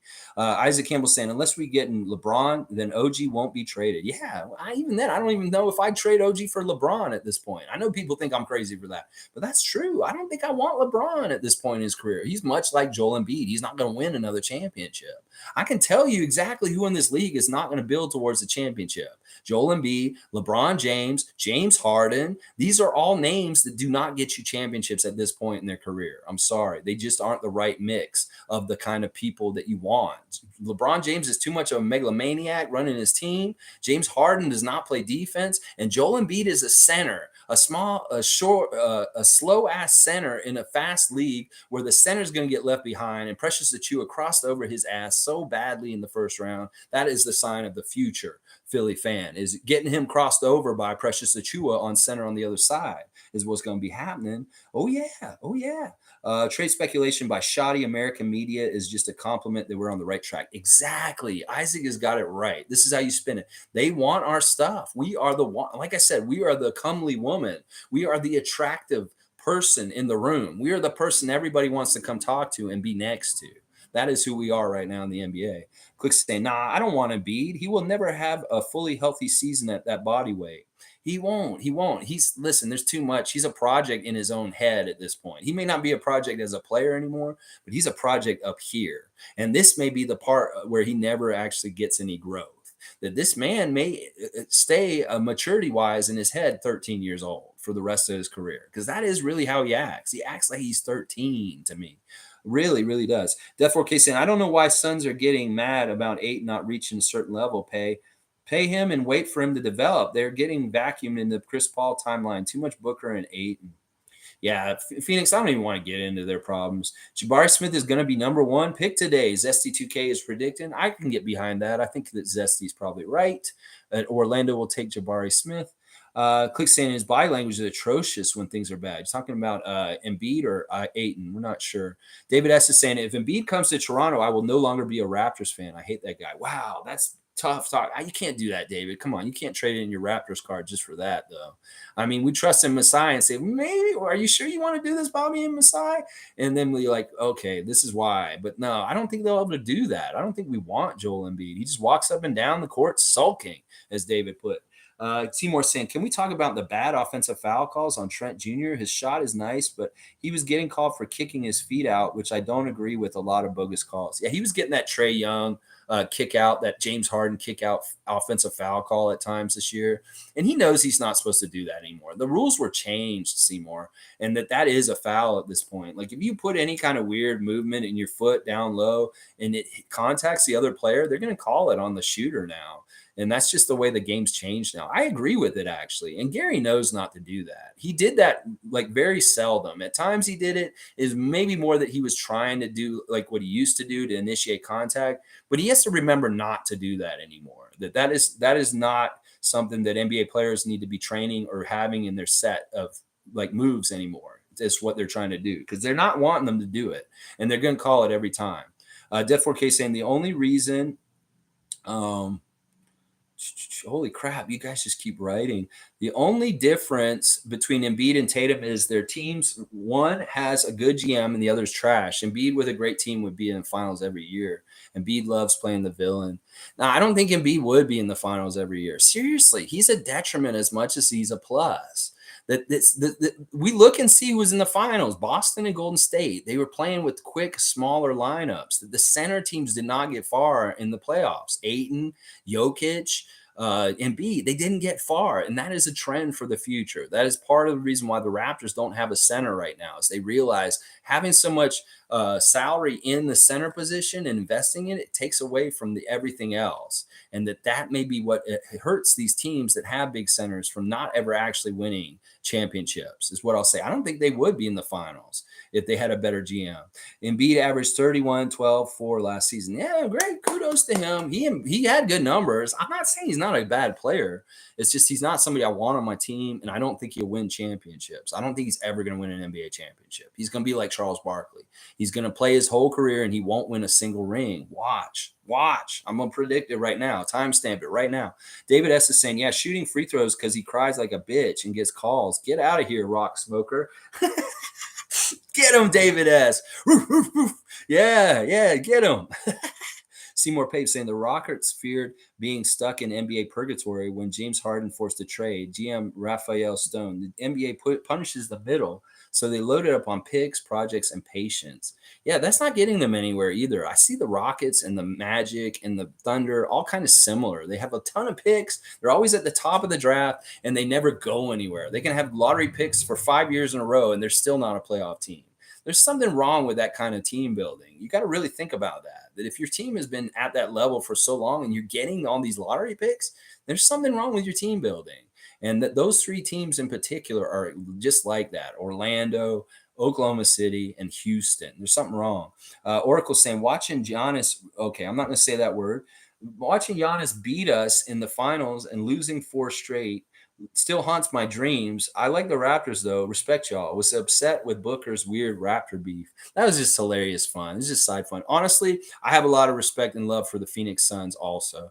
I was rooting for you guys this season, actually, in the West. I wanted the Suns to get the finals and be in the finals again. And I was okay with Golden State, because Golden State is a good team too, and I like them also. But I like Phoenix a little bit more than Golden State, but not as much as I like San Antonio. Those are my Western teams, kind of. Those are my 3 favorite Western teams, honestly: San Antonio, Phoenix, and Golden State. So yeah, respect. You respect Raptors, we respect Suns here. James is saying this must be interesting this year's draft NBA because it's Kai Soto. All media platforms talking about his draft. All NBA teams want Kai Soto, but then you don't hear about him anywhere. There's something really weird. Y'all really pay attention to what happens with Kai Soto tonight. Seriously, it's gonna be very interesting. David S is saying, speaking of chips, I wouldn't trade a bag of them for fucking Embiid. I'm with David. I'll go with him on this. Def 4K saying Philadelphia fans thought they could get OG for Thibault in 23. That should say everything about OG, that there was a low ball version. Yeah, that's their low ball offer for us. Click saying Embiid averaged 31 and 12 and got bounced in the round 2, acting like a baby. And how much of Embiid's points were enhanced by him getting a lot of foul calls from getting favoritism from the refs and all this flopping. Seriously. Sonny saying, if Scotty is streaming later, see you there. Have a good one, bro. Keep up the great work as usual. You got a fan out of me. Awesome, Sonny. I'm so glad to hear that. And have a great day. And if I see you there, we'll do a shout out to each other and say, what's up? What's up? Yeah, we'll see if Scotty's on tonight. Maybe there's a good pattern that he has been on pretty regularly. He's maybe every other day or so. He's on Monday and then he was on yesterday. Maybe you'll be on tomorrow instead of today. I don't know. We'll have to see. Quick saying, Philly fans think they can get a quality player in return for Thibault. Yeah, I know. Thibault's a joke. He's so overrated, honestly. Death 4K saying Embiid averaged like one free throw as a 280-pound man flopping, 11 free throws flopping. Subtract that from his stats. Yeah. A lot of flopping got him there. I don't want LeBron. I don't want LeBron either. Click. He'll destroy the team and leave. Yep, exactly. That's what some of these players do. They destroy teams. They just don't make them really that much better. They seem like they do. They're their name, but they really hurt the chances and the team chemistry. Desian, LBJ already destroyed the team till 2027. I know, with all their lack of draft picks and there are all kinds of problems, there's nothing coming to Laker Nation to save them at any point. Seriously. And I know Suns fans happy to hear that. My team and yours could totally use Kevin Durant. Excited for either of our squads gaining a guy like that. I root for y'all in the East a lot. Wanted you guys to pull off that crazy Sixers comeback. All right, Oracle. Come and join us any day. We're here every morning, 9:30 a.m. Eastern Standard Time, talking Raptors. And, I'll talk a little Suns if you come in too. Seymour saying KJ Martin reportedly wants more playing time, mulling trade from Rockets. Ooh, yeah, Kevin Martin. Yeah, that he's a good shooter. We'll see what happens to that. Isaac Campbell saying Philly has the 23rd pick overall. I bet it will take less than 23 days for Embiid to flop onto the broken ankles whoever they pick. Oh man, that man did dirty to Danny Green, Joel Embiid, and now they want to trade him. It's awful. Kilimanjaro saying, did they change the rules on the fast break foul yet? I hope so. This is something necessary that they need to do. NBA, just make the change, Adam Silver. We need fast break back in the league and stop making these fouls when they stop the break. Seymour saying the Spurs are fielding offers for Murray and have told multiple interested teams they would take a Drew Holiday-like package for San Antonio to part. Yeah, they're heavily talking to Atlanta. Atlanta's talking to a couple different teams. They're talking to Phoenix. They're talking to San Antonio for Ayton and Murray. And John Collins is the name that Atlanta is putting forward the other way. Lots of interesting stuff. All right, draft day, guys.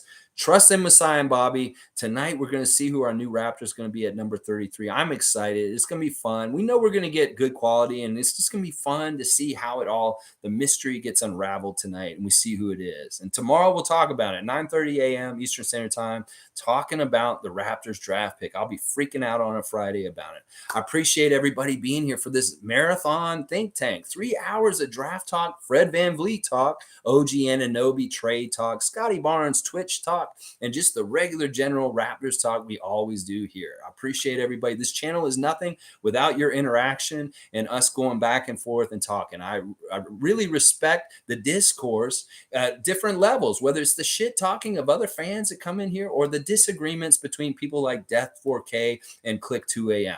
This is perfectly great and exactly what we wanted to do on this station is to get it all out there and talk it through, mull it over, and see all sides of it. Oracle saying, I know a lot of people judge us for being hesitant to play DeAndre, and I want him back too, but he's very soft and was toxic in the locker room. Yeah, that's what I heard. I mean, it is a problem. If Monty Williams is calling him out for not trying hard enough in the middle of a playoff game and you're losing, that's bad.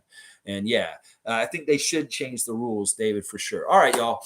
Appreciate everybody. Let's go Raptors. Let's get that number 33 pick. Please hit subscribe if you enjoyed my stream today and interacting with me and stuff like that. I really appreciate everybody. And hey, let's see what we get at 33. It's like Christmas. I love it. I love it so much. Trust in Bobby. Trust in Messiah. We can't go wrong. Let's go Raptors. Oh, yeah, baby. We're going to get something good. Number 33.